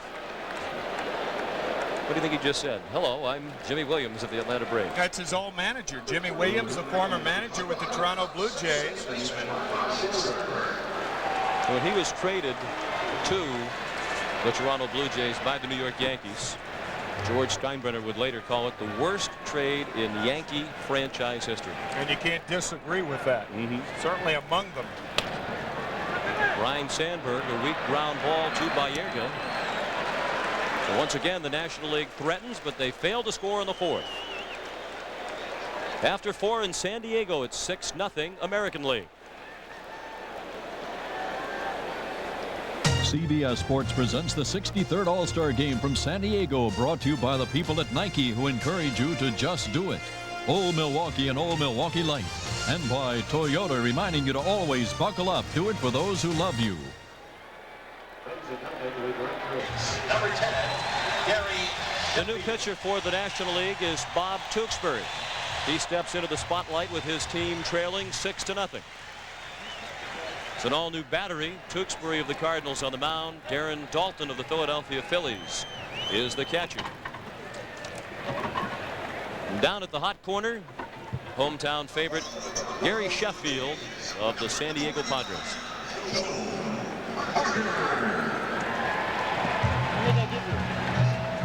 Joe Carter, the hitter. He's working on a perfect night. Tewksbury's first pitch, a ball. Carter singled and scored in the first. He singled to drive in a run in the second. If you're just joining us, that's the first RBI ever by a Toronto Blue Jay in All-Star play. It has been rare this season for Bob Tewksbury to go 2 balls and no strikes on anybody. He's walked 9 in 134 2/3 innings. Ryne Sandberg calling for a fair catch in this, the home of the San Diego Chargers as well. 1 out in the 5th. The pictures you are seeing from the air are being provided tonight by the Bud 1 airship, which is piloted by Tony Stevenson. A beautiful night for Tony to be up there. Mark McGwire takes an off-speed pitch from Tewksbury for a strike. He singled to drive in 2 runs in the first. He also scored in that inning. He faced Greg Maddux in the second and grounded out.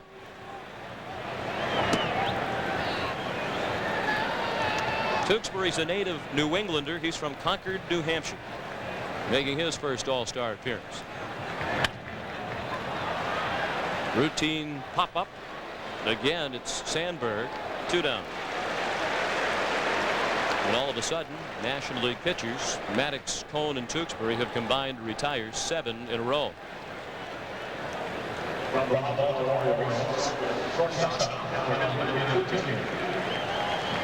Cal Ripken Jr. singled to right, drove in a run in the first. He was thrown out trying to stretch that to a double. He flied to left in the third. Tim will take his consecutive games played streak of 1,660 into the second half of the Oriole campaign. And you realize how many games that he has played consecutively in pain. Lou Gehrig, 2,130 games in a row. If Ripken breaks his streak or ties it, it will be sometime in June of 1995. Speaking of pain, that's fouled off his foot. It is particularly impressive when you consider that the second longest current game streak in Major League Baseball is 139 by Carlos Baerga of the Cleveland Indians, a fellow All-Star. Brett Butler had his snapped at 235 for the Dodgers over the weekend. And Joe Carter earlier in the year at 242 before he set out. But Cal Ripken has not set out since 1983.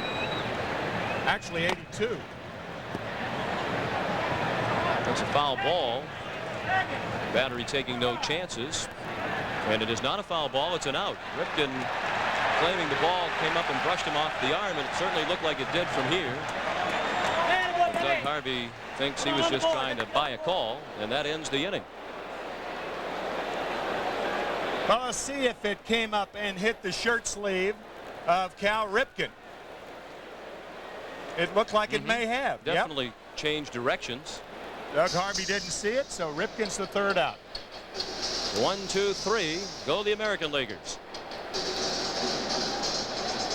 Back with the all-star of all-stars, Willie Mays. Played in 24 of these. I know it's tough, but you remember, what's your fondest one?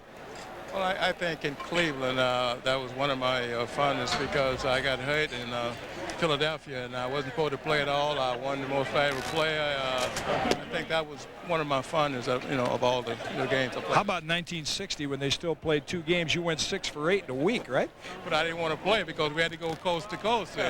But that was for the pension plan, so it was good for everybody. The hero of so many of today's players, even American League manager Tom Kelly, the most electrifying player perhaps in the history of baseball, Willie Mays. Back to Sean and Tim. Thank you, Jim. New pitcher on the mound for the American League is Mike Messina of the Baltimore Orioles, and he's working to Darren Dalton.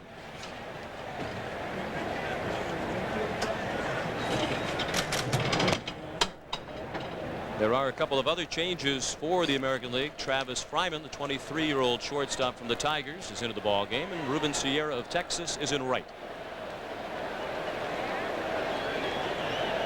Darren Dalton up for the first time at age 30 after a brutal car accident in midseason last year and 5 knee operations on his left knee.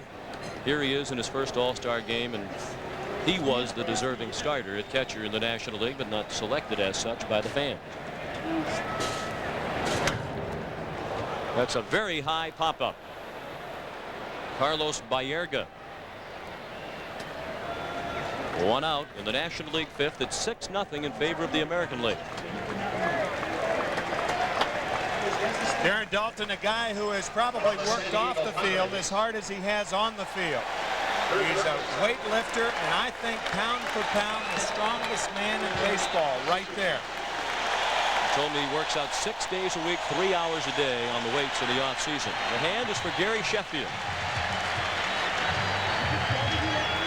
That's why they're applauding. A .325 average and a league-leading 62 runs batted in.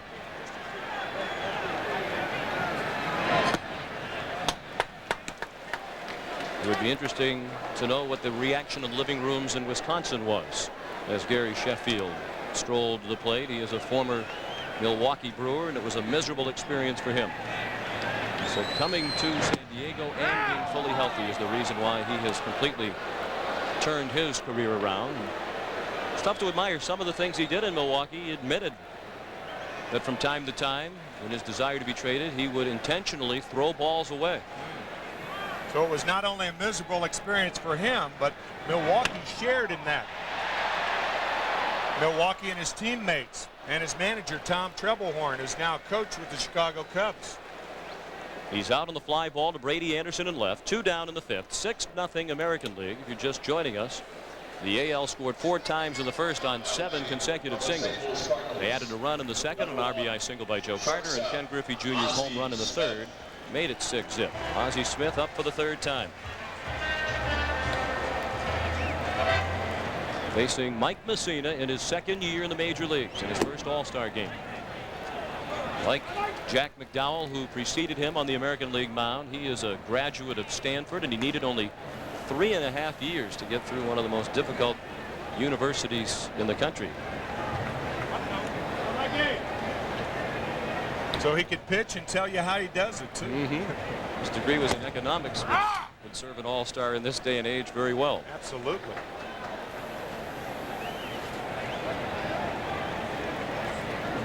Mike's just 23 years old.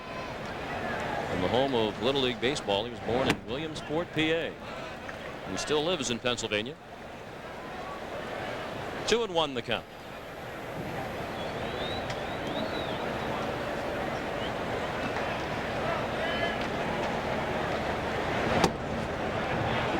Ball 3.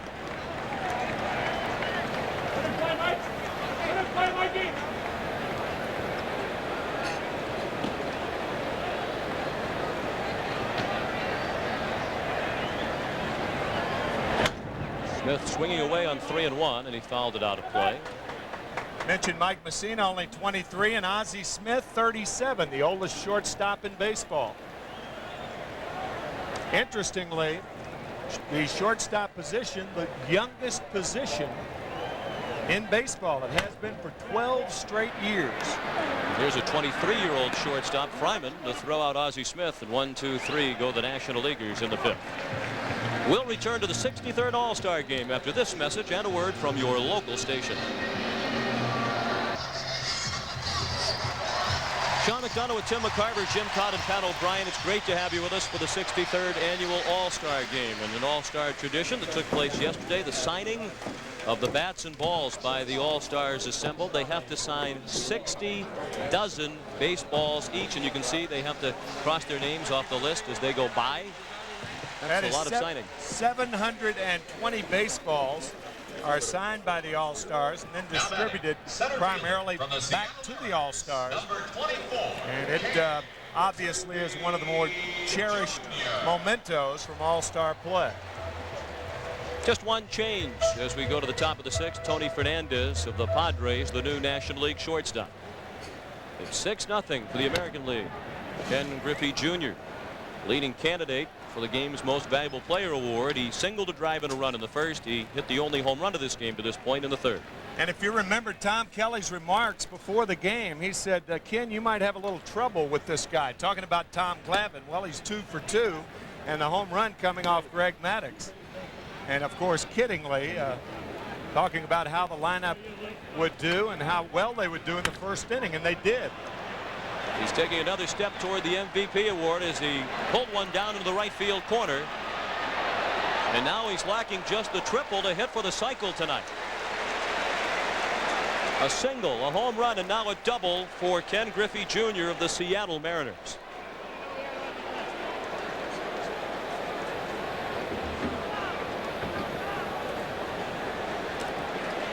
With his home run earlier in the ball game, the Griffeys, Ken Griffey Sr. and Jr., are the first father and son duo to have each homered in an All-Star game. Ken Griffey Sr.'s was in the 1980 game at Los Angeles off Tommy John. Sandy Alomar Jr. fouled the first pitch away for strike one.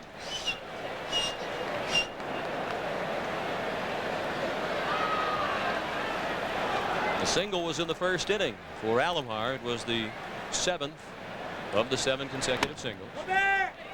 Good piece of hitting there. He got the ball to the right side. Get the runner to third. Ken Griffey Jr. at third with one out, and here's Jim Cott. Well, Sean and Tim, you know, the Padres could have some alumni game here. Joe Carter and Roberto Alomar coming back. What was it like coming back to San Diego for you? I tell you, it was very satisfying and gratifying for me to have played here for 1 year in 1990 and to come back here and play an All-Star game. I mean, my first 2 All-Star games in Toronto and San Diego.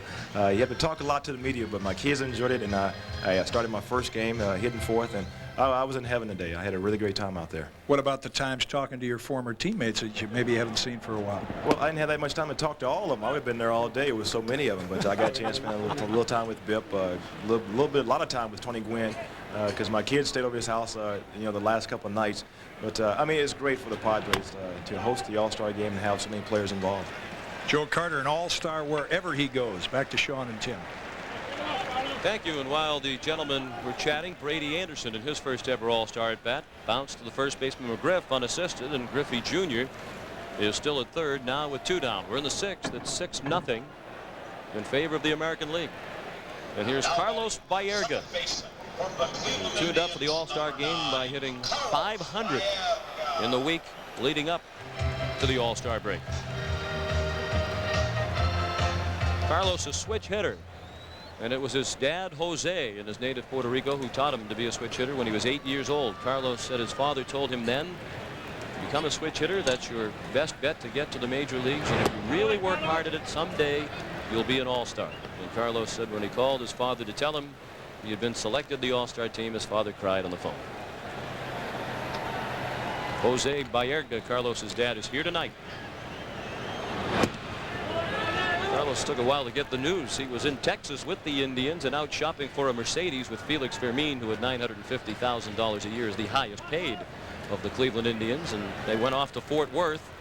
It was the trainer of the Indians, Justin Warfield, son of Jim Warfield, who told Baerga, and didn't believe him. He went running into the clubhouse to find out if it was correct. Not only was it correct, but now he's driven in a run in an All-Star game. With a gapper to left center, Griffey has scored. It's a double for Carlos Baerga. You have to think Jose might be either smiling or crying again. And if you keep driving in runs, you can keep driving Mercedes, too. A fastball away from Tewksbury, rifled to left center field.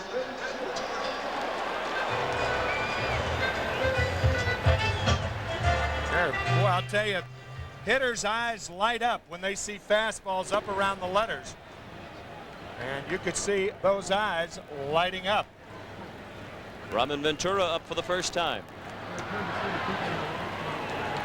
So it's 7-0, 7 runs on 12 hits now for the American League. 2 doubles in the inning. The leadoff double by Griffey Jr. and the 2-out double by Baerga. That's the first run surrendered by Tewksbury in his inning in 2/3.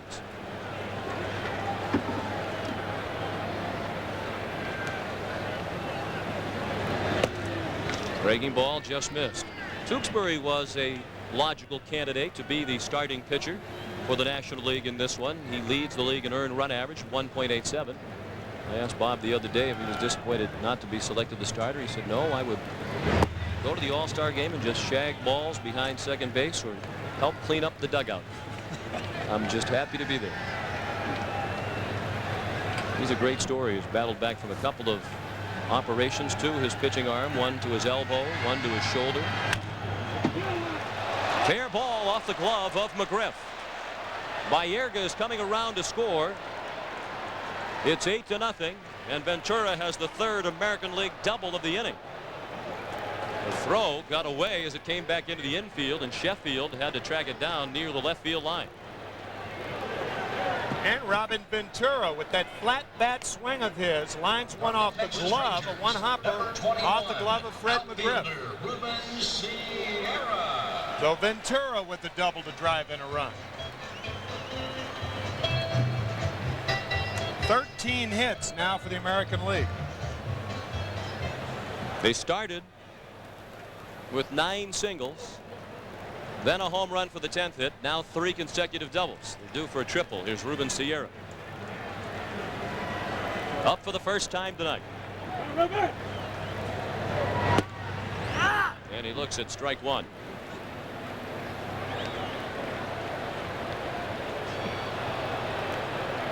It was a tough call in the outfield among 2 Texas Rangers for Tom Kelly. Juan Gonzalez certainly deserving of all-star recognition, but Sierra, the veteran player, got the call over his youthful teammate. Well, they should expand the rosters. 28 players on the rosters, too few. That's well hit to right. Win to the wall. Home run, Ruben Sierra.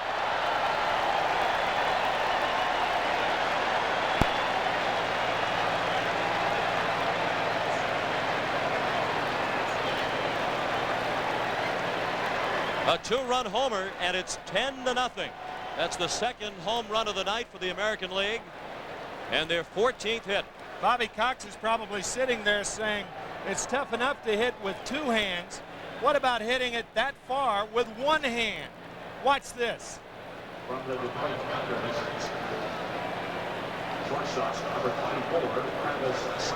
It was 390 with 1 hand. Probably 780 with 2. We saw yesterday in the home run derby, the ball was really flying out of this ballpark, and you felt like if the hitters had a chance to see in the twilight that if it wasn't particularly bright, they'd have a chance to hit tonight. And at least on the American League side, they have. Travis Fryman, the lone Detroit Tiger representative, and that created a stir. A successful fielder, the major league leader in runs batted in, was omitted, but that should not be any slight directed at Travis Fryman, because he is certainly a deserving all-star himself, and at age 23 he is still the youngest member of the Detroit Tigers.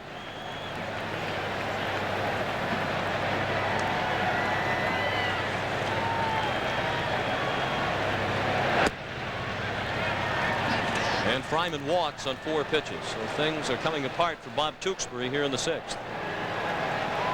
He worked a 1-2-3-5, but he's allowed 3 doubles, a home run, and a walk now, and here comes Bobby Cox out to get him.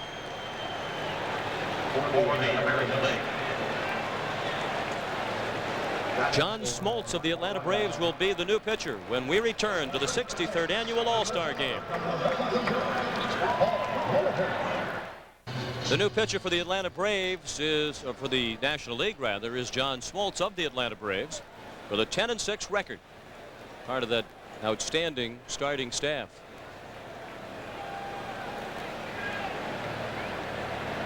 And he is greeted by a pinch hitter. Paul Molitor of the Milwaukee Brewers is coming up to bat for Mark McGwire. So McGuire's night ends at 1 for 3 with a 2-run single in the first. He also scored a run. And Molitor takes a strike of the knees. Talk about a well-kept secret. A .303 lifetime batting average, 158 home runs, 396 stolen bases.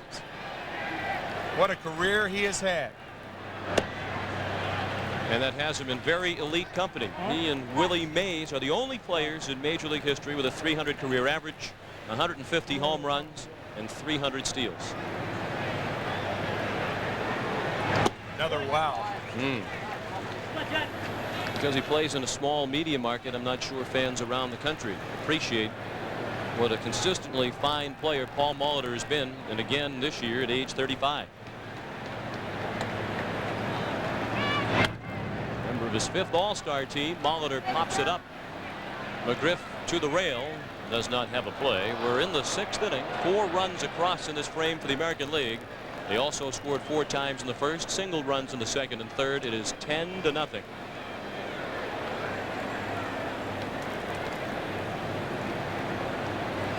Ruben Sierra telling Robin Ventura, who was aboard, about his home run. That's well hit and sinking fast and right. It falls in front of Gwynn. Fryman stops at second. Out at second. Gwynn threw in behind him. Fernandez tagged him out.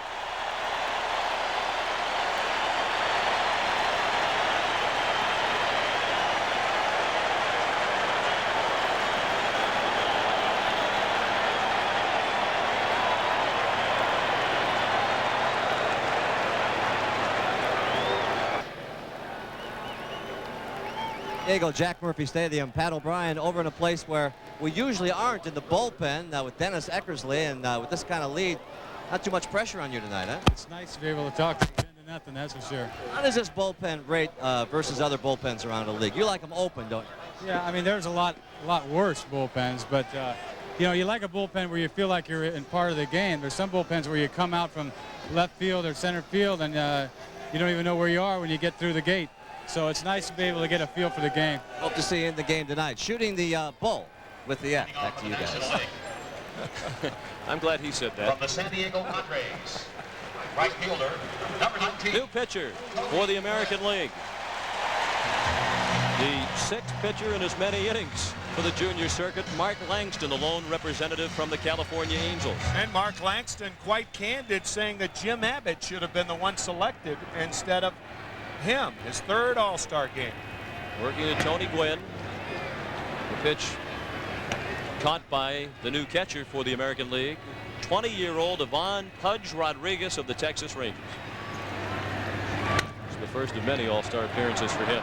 Travis Fryman, after the embarrassment of getting nailed on the bases, throws to Paul Molitor. A high throw, and perhaps Travis is still thinking about the base running blunder a moment ago. Outfielder, Pittsburgh Pirates, number 24, Barry Bonds. Now Barry Bonds of the Pittsburgh Pirates. He's 0 for 2 tonight.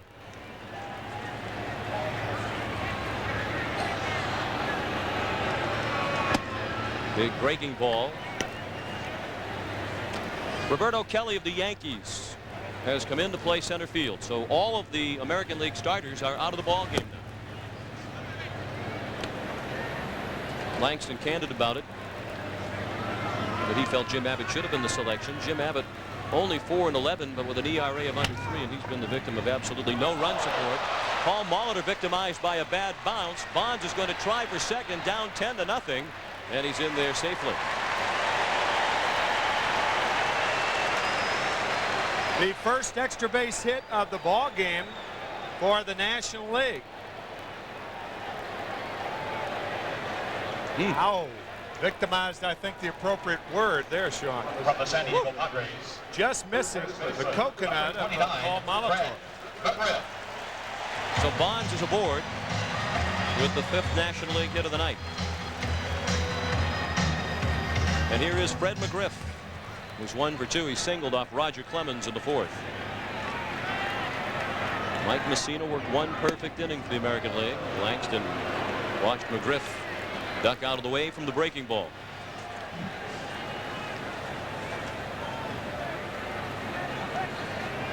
What a miserable year it has been for the California Angels. Both on and off the field. On the field with their cellar dweller status, and off the field with the car crash that has knocked their manager out of action, at least until mid-August now is when they tell us Buck Rogers might be back.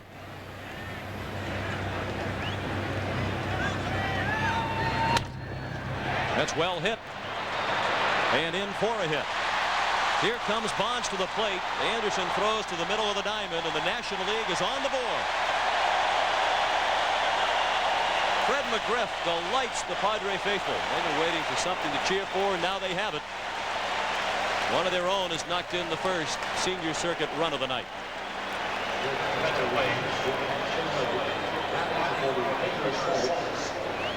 And the second hit of the ball game for Fred McGriff. Looked like a fastball away. And McGriff with good power the other way. He is a much better hitter against left-handed pitching this year, by the way.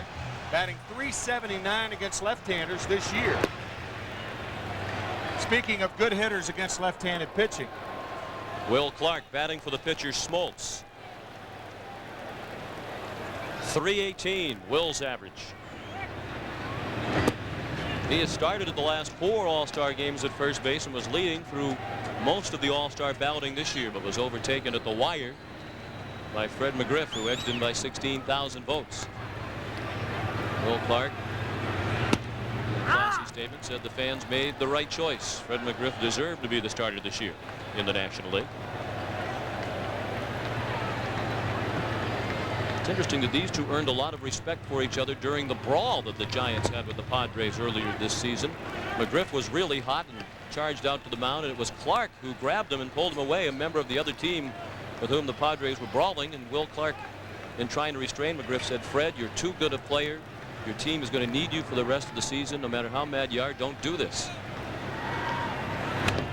It was really the beginning of what is a nice developing friendship for these two. They have always respected one another. Trevor Wilson, the left-hander for the Giants, was the pitcher that night. Both he and Fred McGriff were given 4-day suspensions by National League President Bill White. McGriff hurt his shoulder, and so did Clark. Clark slices it down the left field line. Long run for Anderson. It's a foul ball. Just foul in the American League bullpen.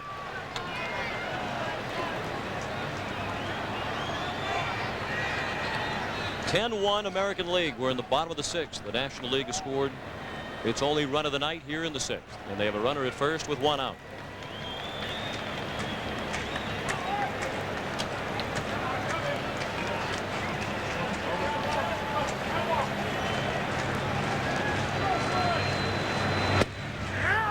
Strike 3. A 3-2 pitch. Clark thought it was outside. Doug Harvey's had a generous strike zone tonight. That looked to be a pretty good pitch from our vantage point. And it's the second out of the inning. First strikeout for Langston. He was telling Ron Gant, the next hitter, that it was up. It wasn't up. It could have been outside. We'll take a look. Yep, looked a little outside. Doug Harvey, usually a guy who makes you, from a width standpoint, who makes you throw a strike. That ball appeared to be a little outside. And Doug Harvey, mentioned earlier, at age 62, working his 6th and final All-Star game after 31 years as an umpire. He's hanging it up, and he was making the notation of Ron Gant, who's up to bat for Andy Van Slyke.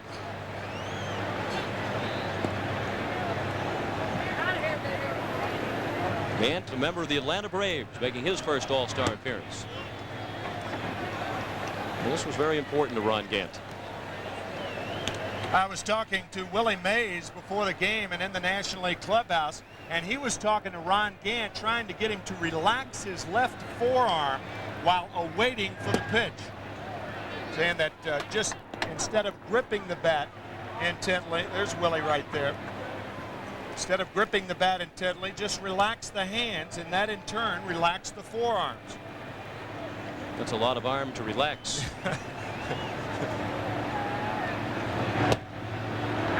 Gant felt up until this point that he was not getting his due as one of the best all-around players in baseball. He's twice a 30-30 man with 30 home runs and 30 stolen bases in the same year.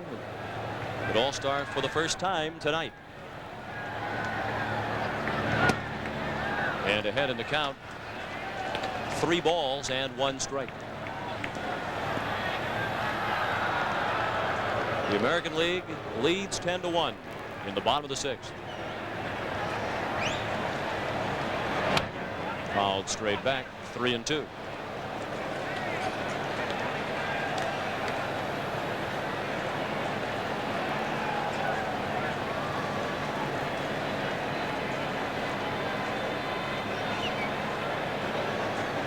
Only 2 other players have had back-to-back 30-30 seasons, and they are Willie Mays and Bobby Bonds. Amazing how Willie Mays' name keeps coming up when you talk about some of the extraordinary feats in the history of the game. He was the best player I ever saw.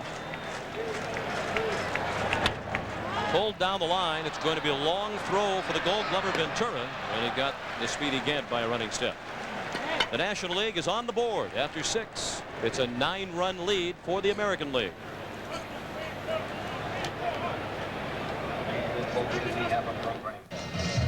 Dennis Martinez of the Montreal Expos, the new pitcher for the National League as we go to the 7th, with the National League down 10-1. Will Clark remains in the game. He's the new first baseman. Craig Biggio of the Houston Astros at second base. And it's an all-new outfield. Bip Roberts of Cincinnati in left. Ron Gant of the Atlanta Braves in center. And John Kruk of the Philadelphia Phillies is in right.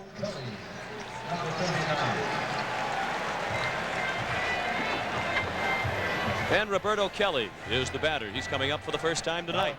Kelly, the lone representative of the New York Yankees in this All-Star game.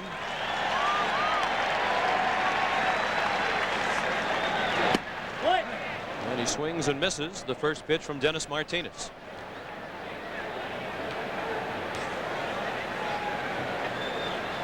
Kelly, the first Panamanian-born player to play in the All-Star game since Ben Ogilvy in 1982. What?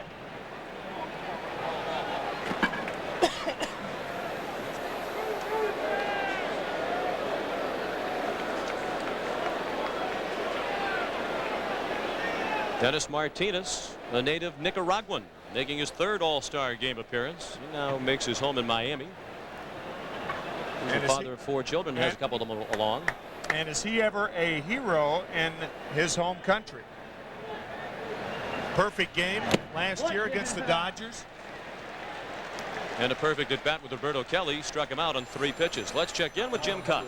All right, Sean, here with American League first baseman Mark McGwire. What fun, huh, to come out like this with the double-digit runs? It's one of the better games I've played in as far as All-Star. Yeah. Well, you've played in a lot of good ones in the first half. Now tell me, you're keeping your hitting tips, you're keeping them secret, but looks like you have a very relaxed right elbow. Does that have something to do with your swing? Yeah, I got to keep it inside, and sometimes I like hit my forearms together, sort of like what Joe Morgan did when he played with the Reds, and it just tells myself to keep my arm inside so it doesn't flare up. If I flare up, sometimes I tend to get long, so it's just something I've done over the past spring training, and it's worked. You know, you Oakland A's are keeping pace with the Minnesota Twins with guys that nobody's ever heard of, like Troy Neal, and it's miraculous. I think that's why we're going to sit pretty right now. I think we're going to get our big boys back right after the break here, and I think we'll be tough for the Minnesota Twins, and we're playing 6 more times, so it's going to be a good road down the. This is terrible. It's easy to say. It's easy. I'll tell you, the big boy has been back. Yeah, the big boy has been back for the first half of the season, back upstairs. And perhaps Mark McGwire was rattled by the trip around the base pass of Pudge Rodriguez. He had a shot to the wall and right. Kruk couldn't catch it. But then the youngest All-Star at age 20 was thrown out trying to stretch it to a triple. John Kruk can't track it down. Ball hits the heel of the glove. He is awarded, however, a double. And the relay throw to Gary Sheffield nails the diving Rodriguez.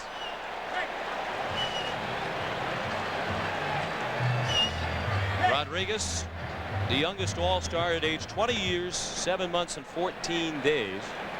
He is the first player ever born in the decade of the 1970s to appear in an All-Star game. That's kind of frightening. Even I feel old. Here's Chuck Knobloch, another first-time All-Star, and this is second year in the major leagues. Come on, Eddie. 2-0 on Knobloch, American League Rookie of the Year last year. Hope you're able to say that a long time.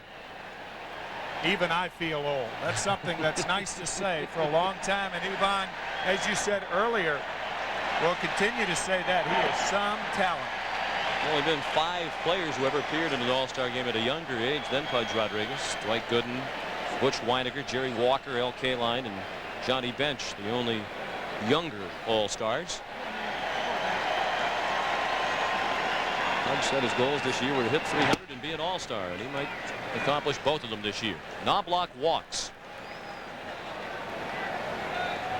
Craig Biggio converted. He was, as a matter of fact, he was a catcher in the All-Star game last year in Toronto. And catching comes in handy as far as accuracy and throws are concerned. Biggio, now a second baseman. Only one of 2 players who have played 100 games behind the plate and 100 games as a catcher. Craig Biggio, not only an All-Star catcher, but an All-Star second baseman, too, with a fine throw to Gary Sheffield. The only All-Star to have been an All-Star at both of those positions. That's an incredible transition, as you noted, in 1 year to do it. Brady Anderson, the batter. Pete Rose, an All-Star at 5 different positions, all 3 outfield positions, first and third, but certainly not a catcher.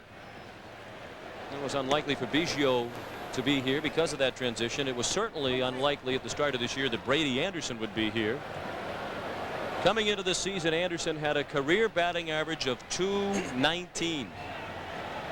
And he also owned the dubious distinction of being the only outfielder in the history of Major League Baseball to hit .231 or less in each of his first 4 seasons in the majors, with a minimum of 60 games played in the outfield. Like Sampson, he grew his hair longer and got stronger. I'll see a lot more of those 90210 sideburns, I think, you around got that right. Major League Baseball.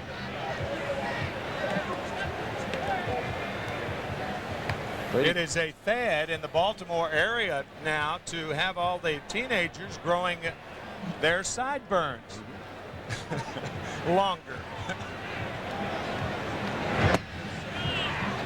That's a ball low. Brady says he doesn't think it's the sideburns, but he is going to leave them at that length.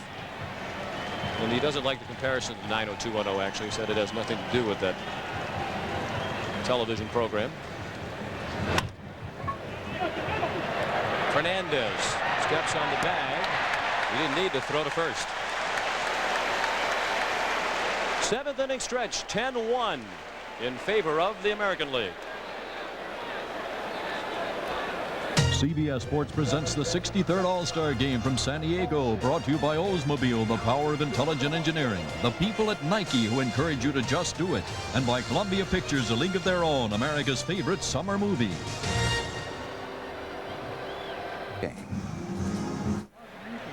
Thank you, Dan. The first pitch of the bottom of the 7th from new pitcher Cleveland's Charles Nagy is a strike to Craig Biggio. Biggio up for the first time. It's 10-1 in favor of the American League.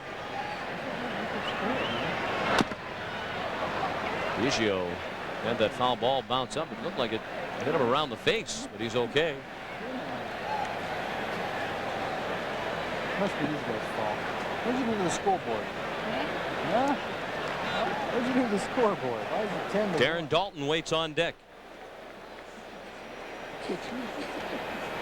One of the reasons they converted Biggio to second base, the biggest reason, is to take advantage of his speed. He's averaged 22 stolen bases a year as a catcher. He already has 19 this year, and he walks back to the bench as a strikeout victim of Charles Nagy. Let's check in with Jim Cott. 10-1 American League. In fact, Roger Clemens, the Rocket's so relaxed. You look like you're dressed for jogging. Where did he catch you on your way to? I just got done icing. I was going to do a little exercising, but after that shot, we just got a close look at that SWAT team. I don't know if I'm going to go out and run or You not. can do that. Hey, tell us that you're going to run now, so your toe must be okay. You had a little problems with that earlier this year. Sure did, and it's feeling really good now, so I'm excited about it and excited to get back and hopefully have a good second half. Yeah, and the Red Sox have played pretty good baseball coming up to the break, so you got to be a bit optimistic. You've got a long way to go. We are, and getting down to 10 games was pretty nice feeling for the ball club. So we'll see what happens. We're going to have to go at a pretty good clip the second half to catch Toronto and Baltimore. All right, have a good run. Have some fun out there. Get back for the finish of the game back upstairs. Speaking of running, Charles Nagy has become an avid runner because his wife, Jackie, is herself a runner and a fitness buff. Gary Sheffield got out of the way of the pitch and did check his swing. They appealed down first, and Rich Garcia said it was not a swing.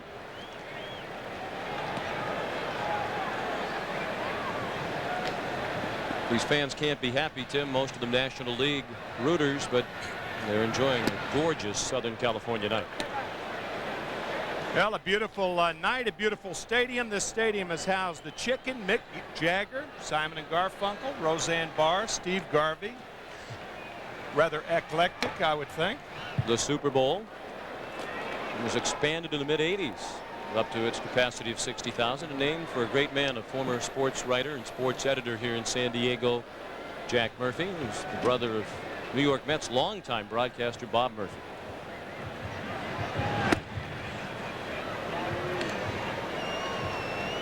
Two and two on Sheffield. He's up with 2 outs and the base is empty. While Jim was visiting with Roger Clemens, Darren Dalton bounced to first. Whoa. I don't know if you flinched at home, but I did here in the booth as that one came right back to the camera. I'll let you know when to flinch. You have a little more experience with those balls coming in that direction. Unfortunately, I do.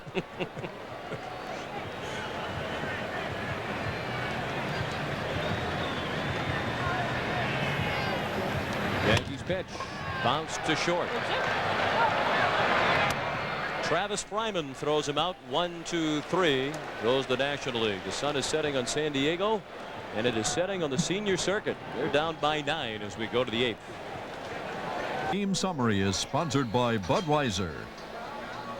It has been All-American League from the outset. 7 base hits, all of them singles for 4 runs off Tom Glavine in the first inning. Joe Carter singled in Roberto Alomar, the first RBI in an All-Star game ever by a Blue Jay. Ken Griffey Jr. hit the first home run of the ball game, a solo shot in the third to make it 6-0. A 4-run 6th, highlighted by Ruben Sierra's 2-run homer. Finally, the National League got on the board when Fred McGriff singled in Barry Bonds. Doug Jones of the Astros, the new pitcher, and he's facing Charles Nagy. Nagy has to bat because Tom Kelly has achieved one of his objectives in getting all 18 position players into the ballgame. No position players left on the bench. Nagy might have a hit. He does. I mentioned he can run with help from his wife.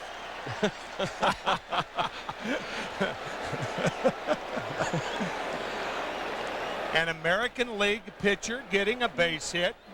I remember Tim Stoddard, the last American League pitcher to get a hit in the World Series. Third baseman. So Charles Nagy. That is the first hit by an American League pitcher in an All-Star game since Ken McBride. Now this was 11 years before the designated hitter came into being. Wow. That was in 1962. Robin Ventura sinks one into center, a base hit. Saw Nagy switch helmets, so even though he's a pitcher, he has a batting helmet, now a running helmet. That might be the first batting helmet he's ever worn on any base. He did fly down the line, though, didn't he? Huh? Work with his wife Jackie's been paying off. Yeah.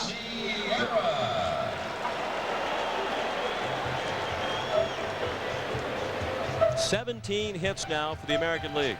That ties the All-Star game record for most hits by one team. The AL had 17 hits back in 1954. Ruben Sierra 1 for 1 with his 2-run homer in the 6th.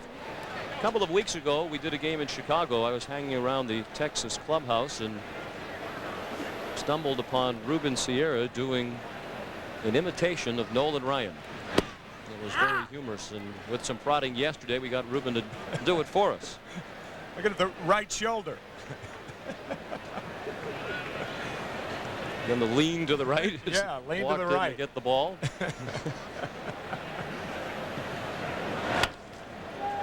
A double play ball if they hurry.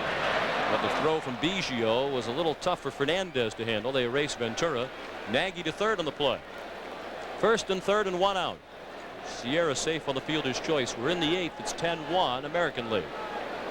From the Detroit Tigers, shortstop, Travis Fryman.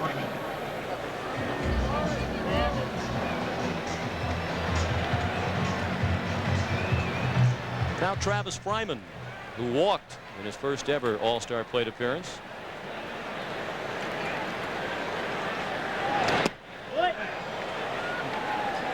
Strike one. That is the change off the change that Doug Jones has become so famous for. 128 saves, the all-time Cleveland Indians save leader. He has 19 this year, and there was another one. He reminds me a lot, you older folks out there remember Stu Miller with the head jerk and one change up after another. You have a tendency to swing at that arm motion. What a great story he is, too, signing a AAA contract this spring with Tucson, and he has gone on to be one of the saviors in the Houston bullpen. He never did see any playing time in the minor leagues for Houston. He signed a AAA contract, but earned his right to start the season with the Astros in spring training.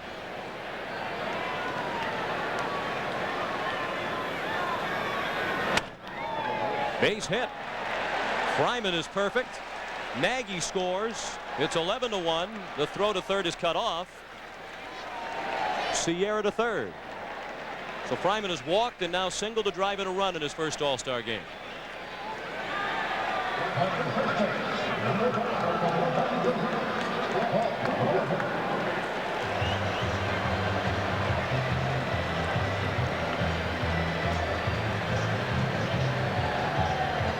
Bobby Cox has watched the American League pile up a record now 18 hits.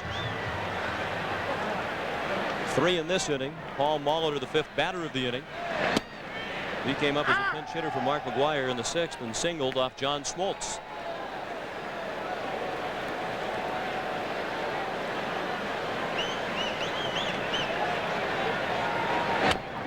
Chopped foul. Sporting new colors and a new name, the Goodyear Blimp Eagle from Carson, California, has been providing these aerial pictures. Tonight, the pilot is Joel Chamberlain.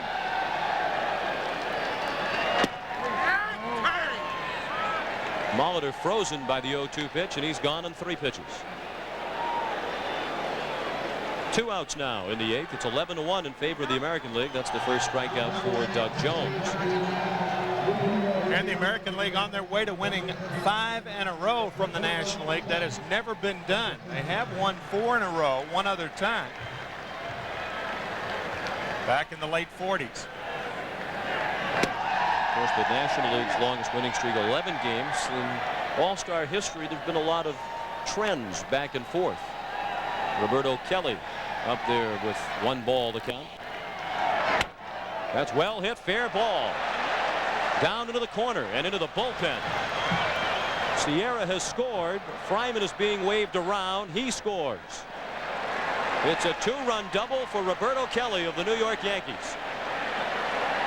That is the 100th hit in All-Star competition by a member of the New York Yankees. They have more than any other major league team.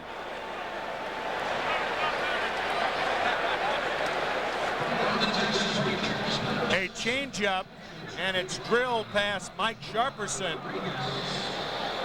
And it plates too, rattling around in the bullpen past Lee Smith. As you can see it hopping up as Sierra scores, Fryman scores 13-1, and the rout continues. Hodge Rodriguez swinging for the fences. Why not?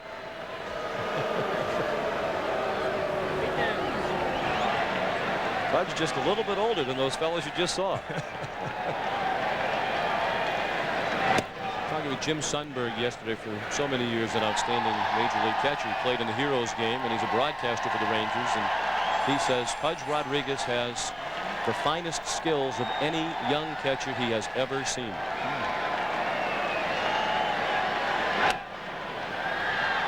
I think looking at him, what could develop is he's only 20 years old. He's very thick through the waist. He's thick through the thighs. He's thick through the chest.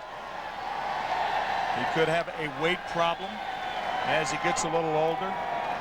But you can see how he is put together. He's put together about like most catchers are. Jones stumbled as he delivered the pitch. He's got a lot of change-ups, but that was not in his repertoire. Slip pitch.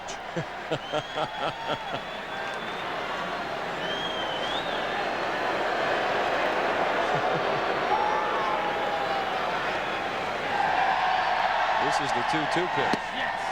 And he struck him out. 3 more for the American League. 13 runs on 19 hits in San Diego for the AL. And welcome back to San Diego, Jack Murphy Stadium. The American League leads 13-1. And normally about this time we talk to the President of the United States. But Fay Vincent, you've been in the headlines more than the President, I think. First of all, they'll probably figure out a way to blame this on you, huh, the score? Well, I don't think so. It's been a nice game, a little lopsided, that's all. A little fun for you to be at the ballpark and away from all the controversies? Well, that's right. It's always fun to be at the ballpark. This is a lovely ballpark, and we've had a lot of good moments here in the last few days. You're a ballpark kind of guy, too, aren't you? Well, I hope so. It's the right place to be in my position. What about the reports swirling around now about this alleged fax with... we've heard as many as 20, 22. It's written owners signing it to ask you to resign. How are you handling that? Well, I think we should just ignore it today. This is a day for baseball and a great game, and I really don't think we need to deal with it. How long can this bickering go on, and is the bickering good for baseball? Well, I don't know that it's bickering. We have to come together, all of us in baseball, and I hope we will, to see if we can't deal with the serious problems. I think one of the other things in this game in particular is a lot of the players who weren't here. Is there any consensus around baseball of maybe changing the selection process? Your Cecil fielders don't get in. I mean, there's always a complaint about somebody. Well, there are a lot of very good first basemen in the leagues these days. No, I haven't heard any talk, and I was in the dugouts, and I didn't hear much about it. If indeed there is, I'm going to badger you one more time on this. If indeed there is this alleged fax, would you consider resigning? Under what circumstances would you resign? They can't fire you. Well, I don't think that's a subject. I don't intend to resign. I don't think the issue is going to come up. And I think we will come together and deal with our problems. Think that's going to happen? Yes. You like being badgered in your own box? I'm happy to be badgered. I'm used to it. Hope you're enjoying the night. How many hot dogs tonight? Just one. I thought this was a 3-dog night for you anyway. Commissioner, always a pleasure. Nice. Thanks, Back to you guys. Fay is okay, and you get diverse opinions. I think the thing I admire most about Fay Vincent, he is certainly not reluctant to make the difficult decision. It is a very difficult job when you're dealing with 26 and soon to be 28 owners and their egos, which are large. And you're not going to please everybody most of the time because there are diverse interests among baseball's ownership. He has put his foot down when he's felt it has been in the best interest of baseball. Whether you agree with the individual decisions or not is one thing, but he deserves credit for making it. Kruk with the base hit. How many decisions, I think you have to ask yourself, how many decisions has he made that are wrong as far as the best interest of baseball are concerned? The most recent, the realignment, the Chicago Cubs and the St. Louis Cardinals going to the Western Division next year, along with the Colorado Rockies when expansion occurs, and then the Cincinnati Reds and the Atlanta Braves going to the East. That should have been done, it seems to me, 23 years ago. It's long overdue. I would agree. The only mistake he's made in recent days, and he admitted it, was when he summoned Buck Showalter, Gene Michael, and Jack Lawn of the New York Yankees to his office a couple of hours before an afternoon game to talk about their testimony in the Steve Howe drug hearing. There is Buck Showalter. And he apologized for that publicly. But other than that, as you point out, clearly realignment is in the best interest of baseball. And in this case, it's the Chicago Cubs looking out for their own best interest, but somewhat selfishly, since it is in many ways not in the best interest of the overall game. Bip Roberts, the batter.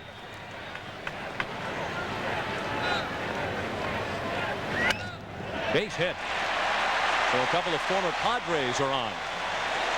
They're facing Jeff Montgomery of the Kansas City Royals here in the bottom of the 8th, with the American League leading 13-1. There is Montgomery. It was pretty well acknowledged that Kevin Apier, a starter with 10 wins for Kansas City, would have been their selection, but he worked on Sunday for Hal McRae and therefore would not have been available in this game. Useless to bring him to San Diego. He's unable to work, so Montgomery, who is their closer and was worthy of consideration, is on the mound. Not only worthy of consideration, but Tom Kelly says that he deserves to be on the team. Again, an example for an expanded roster. Bip Roberts, after the base hit, asked for the ball. It's his first All-Star hit.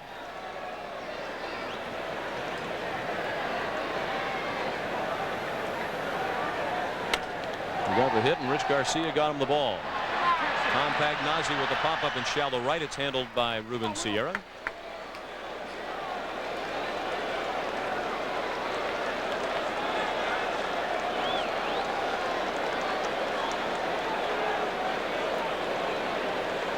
Now Will Clark, who was called out on strikes in the 6th. And there's going to be a pitching change here. Rick Aguilera of the Minnesota Twins is coming into the ball game, and Jeff Montgomery departs. The largest crowd ever to watch a baseball game in San Diego, 59,372 on hand at San Diego Jack Murphy Stadium to watch this rout of the National League by the American League. It's 13-1 for the AL, and the new pitcher is Rick Aguilera of the Minnesota Twins. On to face Will Clark with first and second and 2 outs. Clark deep down the left field line. Anderson to the wall. It's a home run.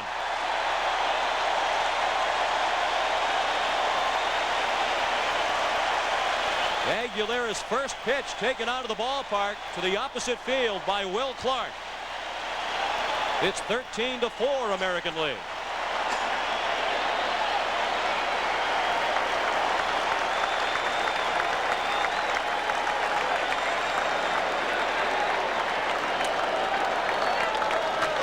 That is the first 3-run home run hit by a National League player since Johnny Callison's 3-run homer in 1964, the first year of Shea Stadium. A 3-run shot by Will Clark. He had taken a fastball for strike 3 the last time up. And revenge, and how sweet it is. I don't care what the score is. They obviously don't go as much by the numbers in the All-Star game, particularly with the score the way it is. But go by your own numbers. Had this been a game of meaning, Tom Kelly would have known that Clark had already homered twice in his career and only 14 at-bats against Aguilera, so that is his 3rd and 15 at-bats against Aggie. Ron Gant, the batter, 3-0 the count.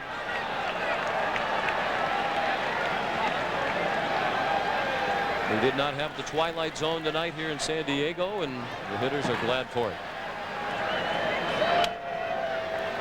Slashed foul and out of play, 3-1. That's an example of how managers treat a game like this. A 3-0 pitch, Ron Gant swinging. The National League 9 runs behind. But Bobby Cox, Ron Gant's manager, realizing he didn't come here to walk. He came here to hit. He wants to hit his way back to Atlanta. There's Roger Craig, manager of the Giants, one of Bobby Cox's coaches. Ventura in foul ground. He handles the pop-up, and that ends the inning. 3 more for the National League on the 3-run homer by Will Clark, and we go to the 9th with the American League on top by 9.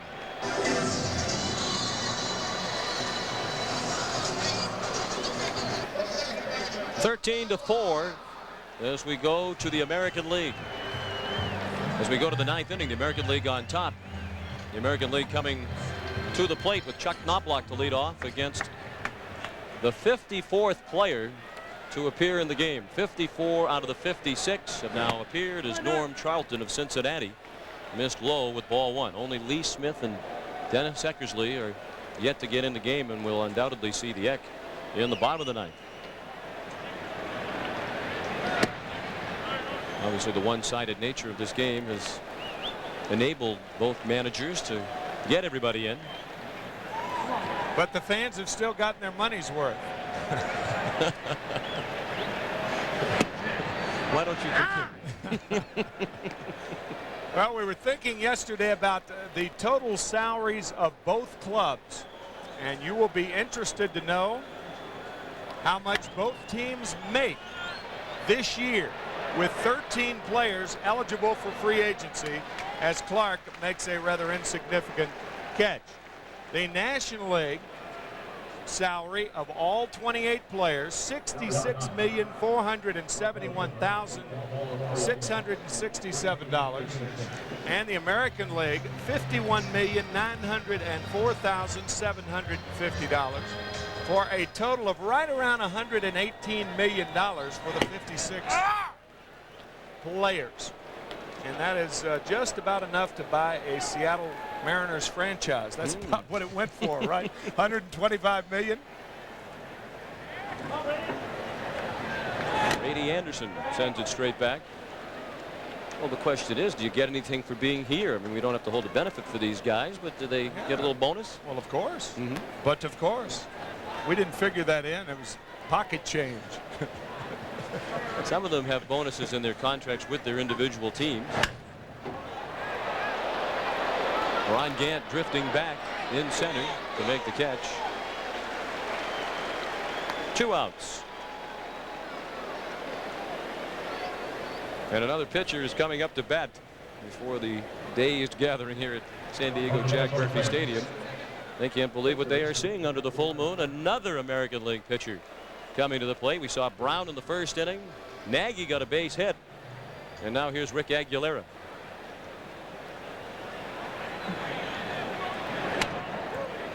And you can tell by that swing that he is a hitter. He went to Brigham Young University as a third baseman. He changed to pitching his second year. As a matter of fact, last year during the World Series, he made the last out of the game for Tom Kelly's Twins in Game 3 of the World Series. That was in the 12th inning. Atlanta scoring and winning their first game of the series in the bottom of the 12th. Strike at the knees. 1 ball and 2 strikes on Rick Aguilera with 2 outs and the bases empty at the top of the ninth. It's 13-4 in favor of the American League.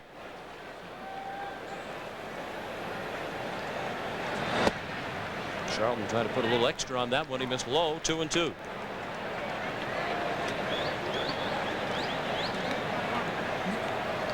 Hey, right here, come on.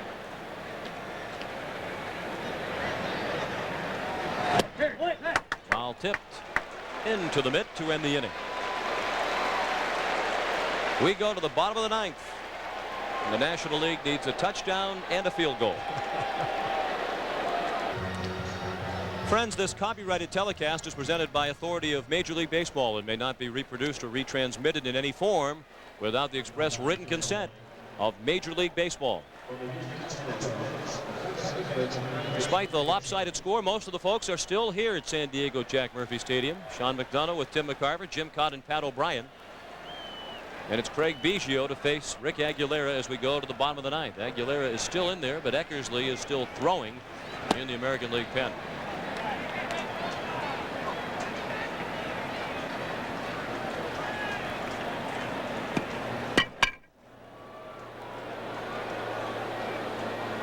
Biggio struck out against Charles Nagy of Cleveland. And he looks at a strike, 1-1.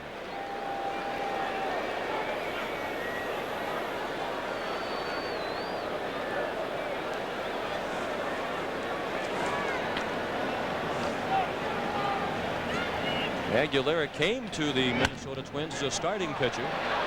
He watches Biggio at a line drive to center, handled by Roberto Kelly. 1 out. Tom Kelly is on his way to the mound. We'll take this opportunity to tell you that some of tonight's aerial photos have been provided by Goodyear's newly painted and renamed Airship Eagle.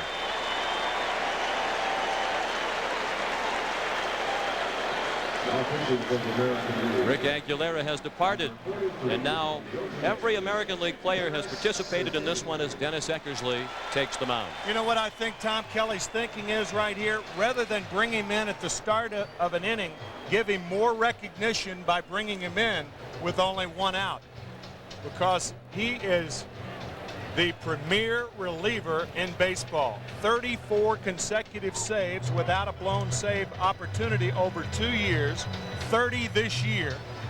What a remarkable story. The only pitcher ever to have 100 saves and 100 wins as a starter. 34 saves over 2 seasons, a major league record without blowing one. That scorecard's pretty neat compared to ours here in the booth. The last time a team used every player in an All-Star game, the National League, in 1987, and that was a 13-inning ball game. And what you can do is just cross out Aguilera right there. So we did that for Tom. No reason for him to continue making notations on the scorecard. That's exactly right. And Dennis Eckersley will be the 28th player for the, there is Aguilera right there. So we'll manage from the booth. We get accused of that anyway. There's Eckersley. Eckersley, who is crossed off. So it is complete. All 28 players for the American League have been used up. You know, I often wondered what use the telestrator had in baseball, and now I know it is a vital cog in any baseball telecast. Eck on in what is clearly not a safe situation. His team ahead 13-4 with 1 out of the bases empty in the bottom of the 9th. He will be greeted by Darren Daulton. Now batting from the Phillies, number 10, Darren Daulton. Good to see Darren Daulton in a Philadelphia Phillies uniform.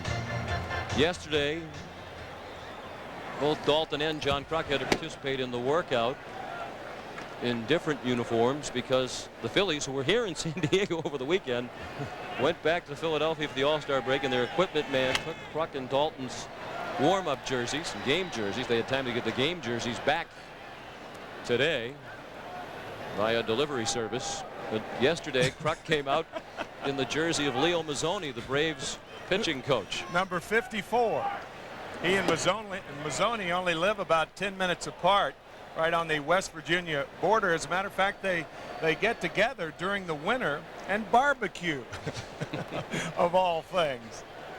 That was the first thing Kruk wanted to know when he walked in the clubhouse yesterday. Where's the spread? Where's the lunchroom? Right.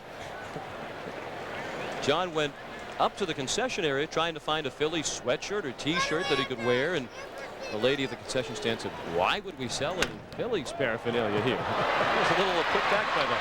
Molitor to Eckersley, safe. Darren Daulton just did beat it.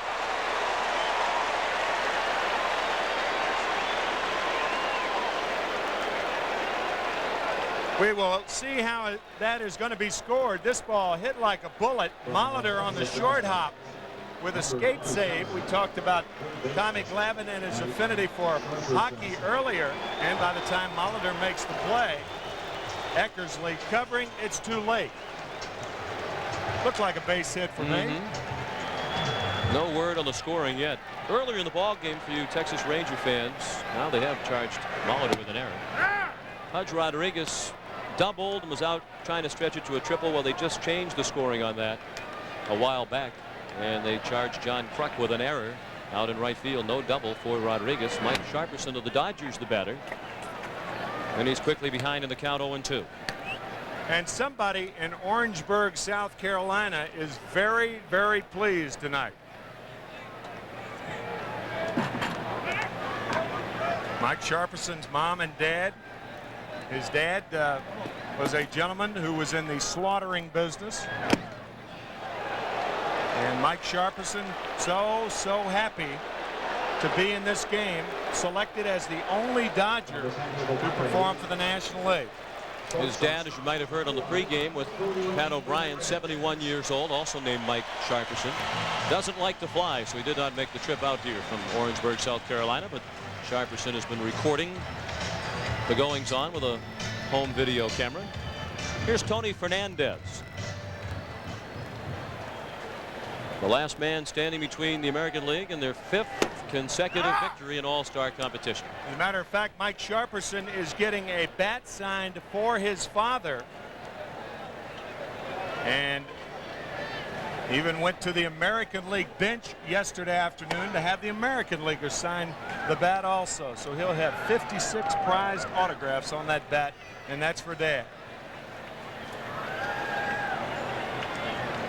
1-1. Slider for a strike, 1-2. Nice for Mike's dad to watch his son have a little more airtime in the dugout. That's right.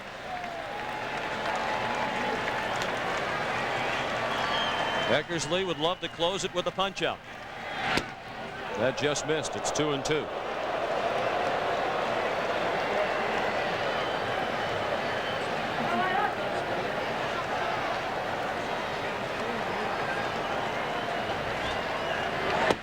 And that's low. It's 3-2.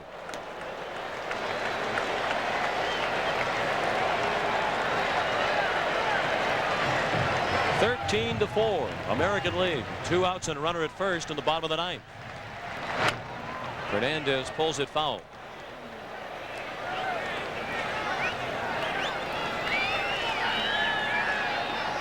Invite you to stay tuned for our post-game coverage, including the naming of the most valuable player of this 1992 All-Star game. Jim Cott will speak with the winner.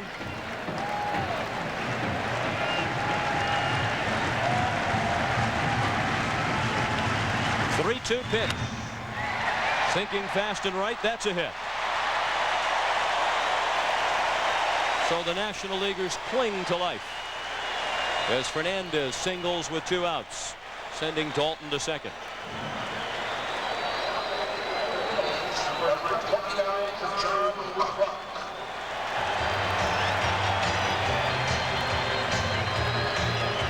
John Kruk.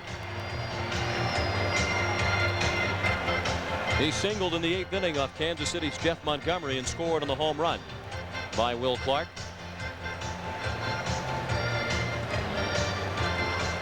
19 hits for the American League, 10 for the National League.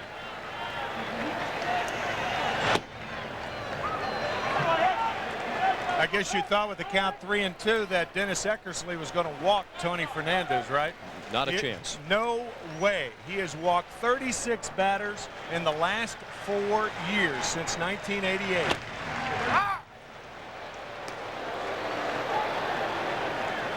Maybe the most remarkable control of anybody who's ever pitched when you think about it.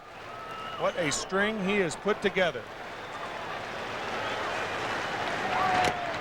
Brock just did get a piece of it. It's 1-2. Eckersley this year has only walked 5 batters in 43 innings for the Athletics.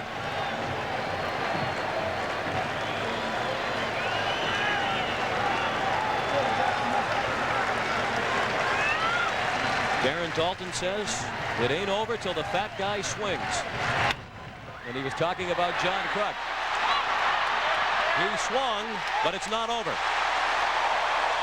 He beat Eckersley to the bag. Dalton, the author of that statement, to third.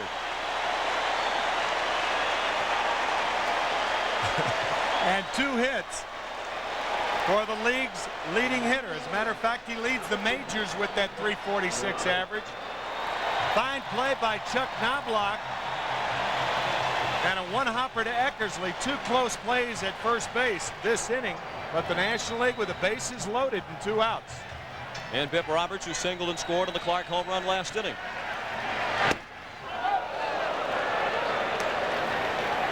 Well, the tying run is still in Encino, but the National League is trying to make it interesting.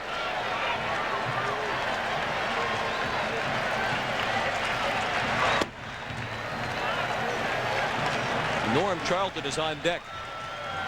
So if they're going to make a miracle comeback, it's going to require a hit from a pitcher because they don't have any position players on the National League bench. Only Lee Smith has failed to appear in this ball game for the NL. Just inside. Roberts up there with a count of 2-1. It's 13-4, but the bases are loaded for the National League with 2 outs in the bottom of the ninth. And there's Charlton waiting to hit in the on-deck circle. 2-2. One of many relief pitchers, Dennis Eckersley, says he would rather not pitch in these situations where the game is so one-sided. It's much more difficult to concentrate.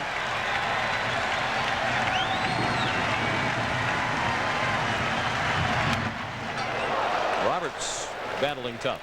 His pride's on the line a little bit right now, though. Bases loaded. 2-2 to Roberts.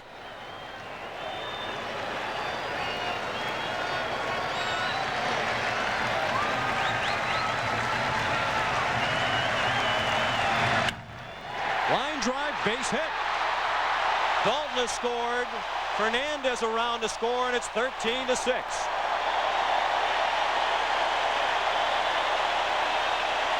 If Roberts is 2 for 2. He might want the ball again.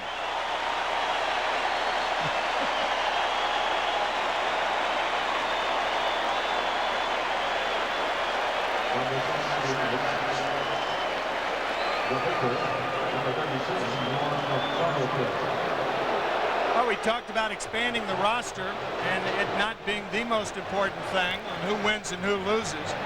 But Norm Charlton ending an all-star game or batting to end an all-star game with 2 outs, kind of ridiculous. Reminiscent of the 1981 all-star game after the strike when Dave Stieb was the second hitter in the 9th inning. AL won that game 5-4. Norm a Herculean cut, and he missed. AL lost 5-4, I beg your pardon. Dave Stieb, the hitter in the 9th inning. Charlton's hitting .333 this year, but he's 1 for 3. Managers, of course, trying to give everybody a chance to play, and that's the right thing to do. Charlton strikes out, and finally it ends. The American League sends the National League down to defeat for the 5th straight year. That's the longest winning streak ever for the American League in all-star competition.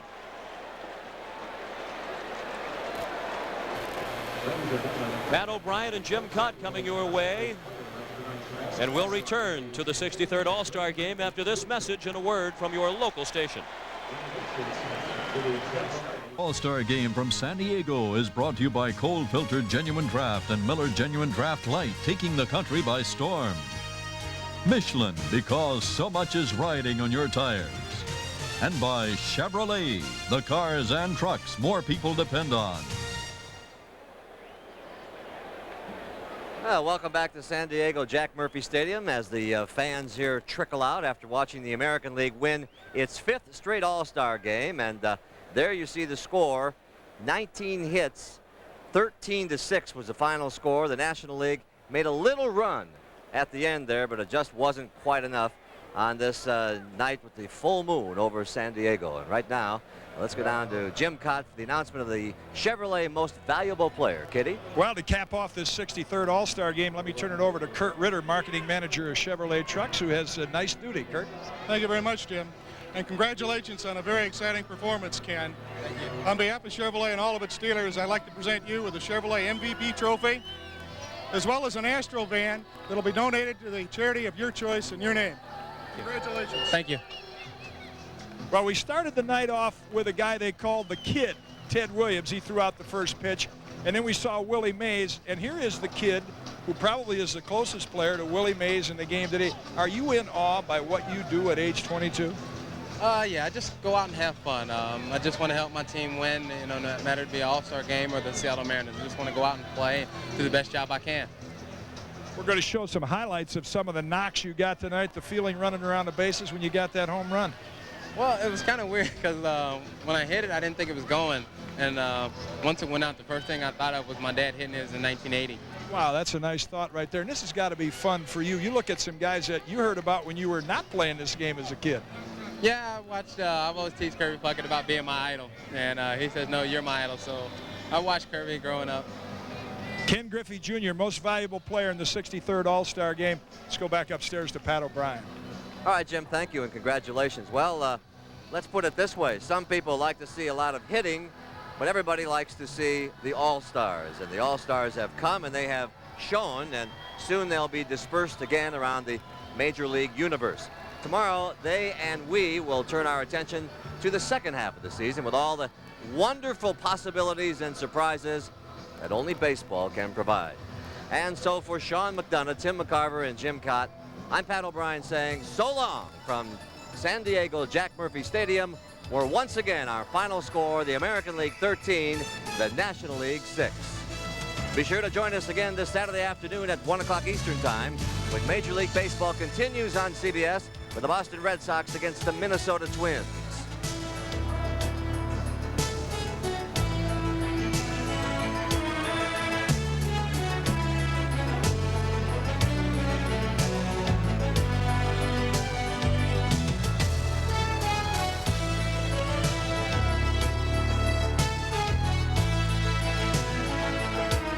You've been watching the 63rd Major League Baseball All-Star Game on CBS Sports, home of baseball's biggest games, the League Championship Series and the World Series. His daddy did it in 1980. 12 years later, Ken Griffey Jr. keeps it in the family, and for one night, his dream of being an All-Star has come true. In fact, even better. On this night, he's the best of the best. What were you doing when you were 22 years old? Good night, everybody. Anthems before the baseball all-star game tonight, American, Canadian, and Mexican, and there's no question it took longer for them to belt them out than it took for the American League to belt out a record-tying 7-hit, 4-run top of the first inning. Boys, let's have some fun today, and everybody be ready to play the first inning. We don't want to lose the game in the first inning. Let's win the game in the first inning. We can do that. Tom Kelly is the greatest manager in baseball history. It seems as if Tom Glavine of the National League All-Stars, starting his second consecutive game, may have heard some of Kelly's speech. Wade Boggs leads off with a single. Here's Kirby Puckett blooping one to center. That's 2 in a row. All of a sudden, the National League is in trouble. Here is Joe Carter. The former Padre comes back to Jack Murphy, singles to center, and we have bases loaded as they hold Boggs at third. See if you can figure out what's going to happen next. Yes, the Major League's home run hitter, Mark McGwire, doing something a little simpler. The 2-run single into center. It's already 2-0. Tommy Glavine, who started and starred in last year's All-Star game, did not do it this time. Cal Ripken into the corner. Nice pickup by Gwynn. He's going for Ripken at second, but the run has scored. It's 3-0. Ken Griffey Jr., who had a marvelous night for the American League All-Stars, now singles in McGwire. Remember, we're still in the first inning. The National League somehow gets out of it. They stay alive, but then Griffey comes back in the third. Off Greg Maddux of the Cubs, long gone the opposite way. In the sixth inning, it is already 8-0 as Bob Tewksbury has become the 54th National League pitcher in the game. Ruben Sierra goes deep to right, and this one is also long gone. The National League is losing 10-0. It got so bad that an American League pitcher had to hit and got a hit. Charles Nagy of the Indians beating out the infield single for the first hit by an American League All-Star pitcher since 1962. Roger Craig says, I pitched for the Mets that year.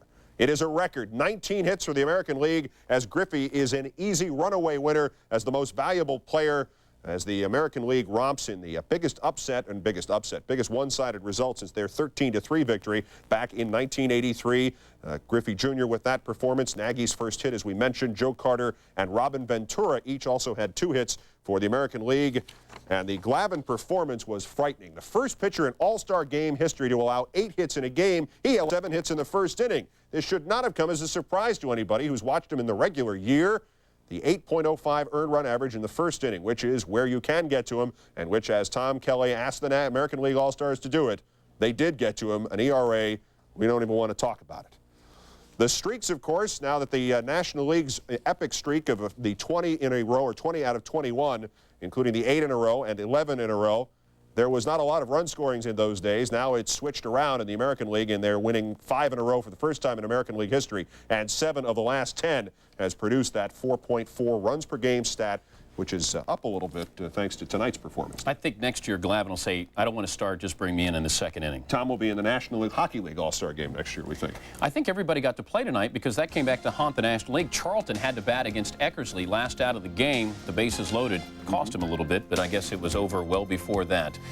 We're not over at all. We're not done, not even near, because baseball tonight comes up at the top of the hour. But when we come back, we take you back to the Merv. Chris Berman, Ray Knight, Peter Gammons, John Saunders, cast of thousands, interviews, and react when we return.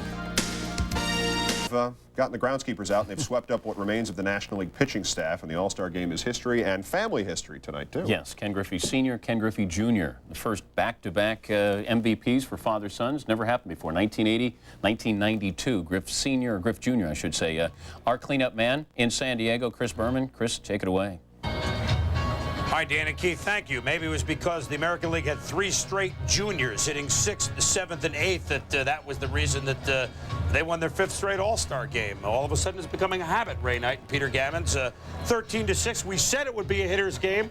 We didn't quite see all of this, and certainly all this by the American League, but at least we hung our hat on something that was correct. And I guess now with 5 straight wins by the American League, 2, by the way, by Tom Kelly, 3 by Tony La Russa, the question must be asked, Ray and Peter, is the American League a better league? What do you think? Well, Chris, I think if these teams were to play 100 games, the on-field talent is very close and it'd probably end up 50-50. But I'll tell you one thing, the American League pitching, when you look at Kevin Brown and Nagy and McDowell and Messina, Guzman, these guys just average 24.5 years old. And it amazes me at the young talent, outstanding young pitching. And the funny thing about it, at the end of the ball game, when we looked out there, if you take Molitor out of the lineup, their average on-the-field position player was 24.5 years old in the 9th inning. Peter, what do you think? Well, what I think has happened is, you know, back in the 50s and 60s when the National League really dominated, it was because teams like the Giants and the Pirates and the Reds and the Dodgers developed all those great players, the Aarons, the Mays, the Clementis, and all those guys. And then, look what happened in the early 80s. The American League West was the worst and the poorest division in terms of money in baseball. Now, while their eastern counterparts, the Red Sox, the Yankees, the Orioles, were signing up all the free agents, teams like Oakland, Chicago, Seattle, Texas went out and did it the right way. They went out and signed all these kids. So now you come up with Canseco, McGuire in Oakland, Chicago with Ventura and Thomas. There's Griffey comes up in Seattle. They came up with all those guys in Texas, Sierra, Rodriguez, and those guys. What happened, they came up with a ton of young talent, and they also came up with the power pitchers. Why? Because it's a small ballpark league, and you have to have power pitchers. The National League, they had the ballparks like St. Louis and Los Angeles. They could get away from that a little bit. I think that's why you've seen the difference in talent. You know what, but before we move on, you see that single shot of you? John Saunders on the field there from the Bears, and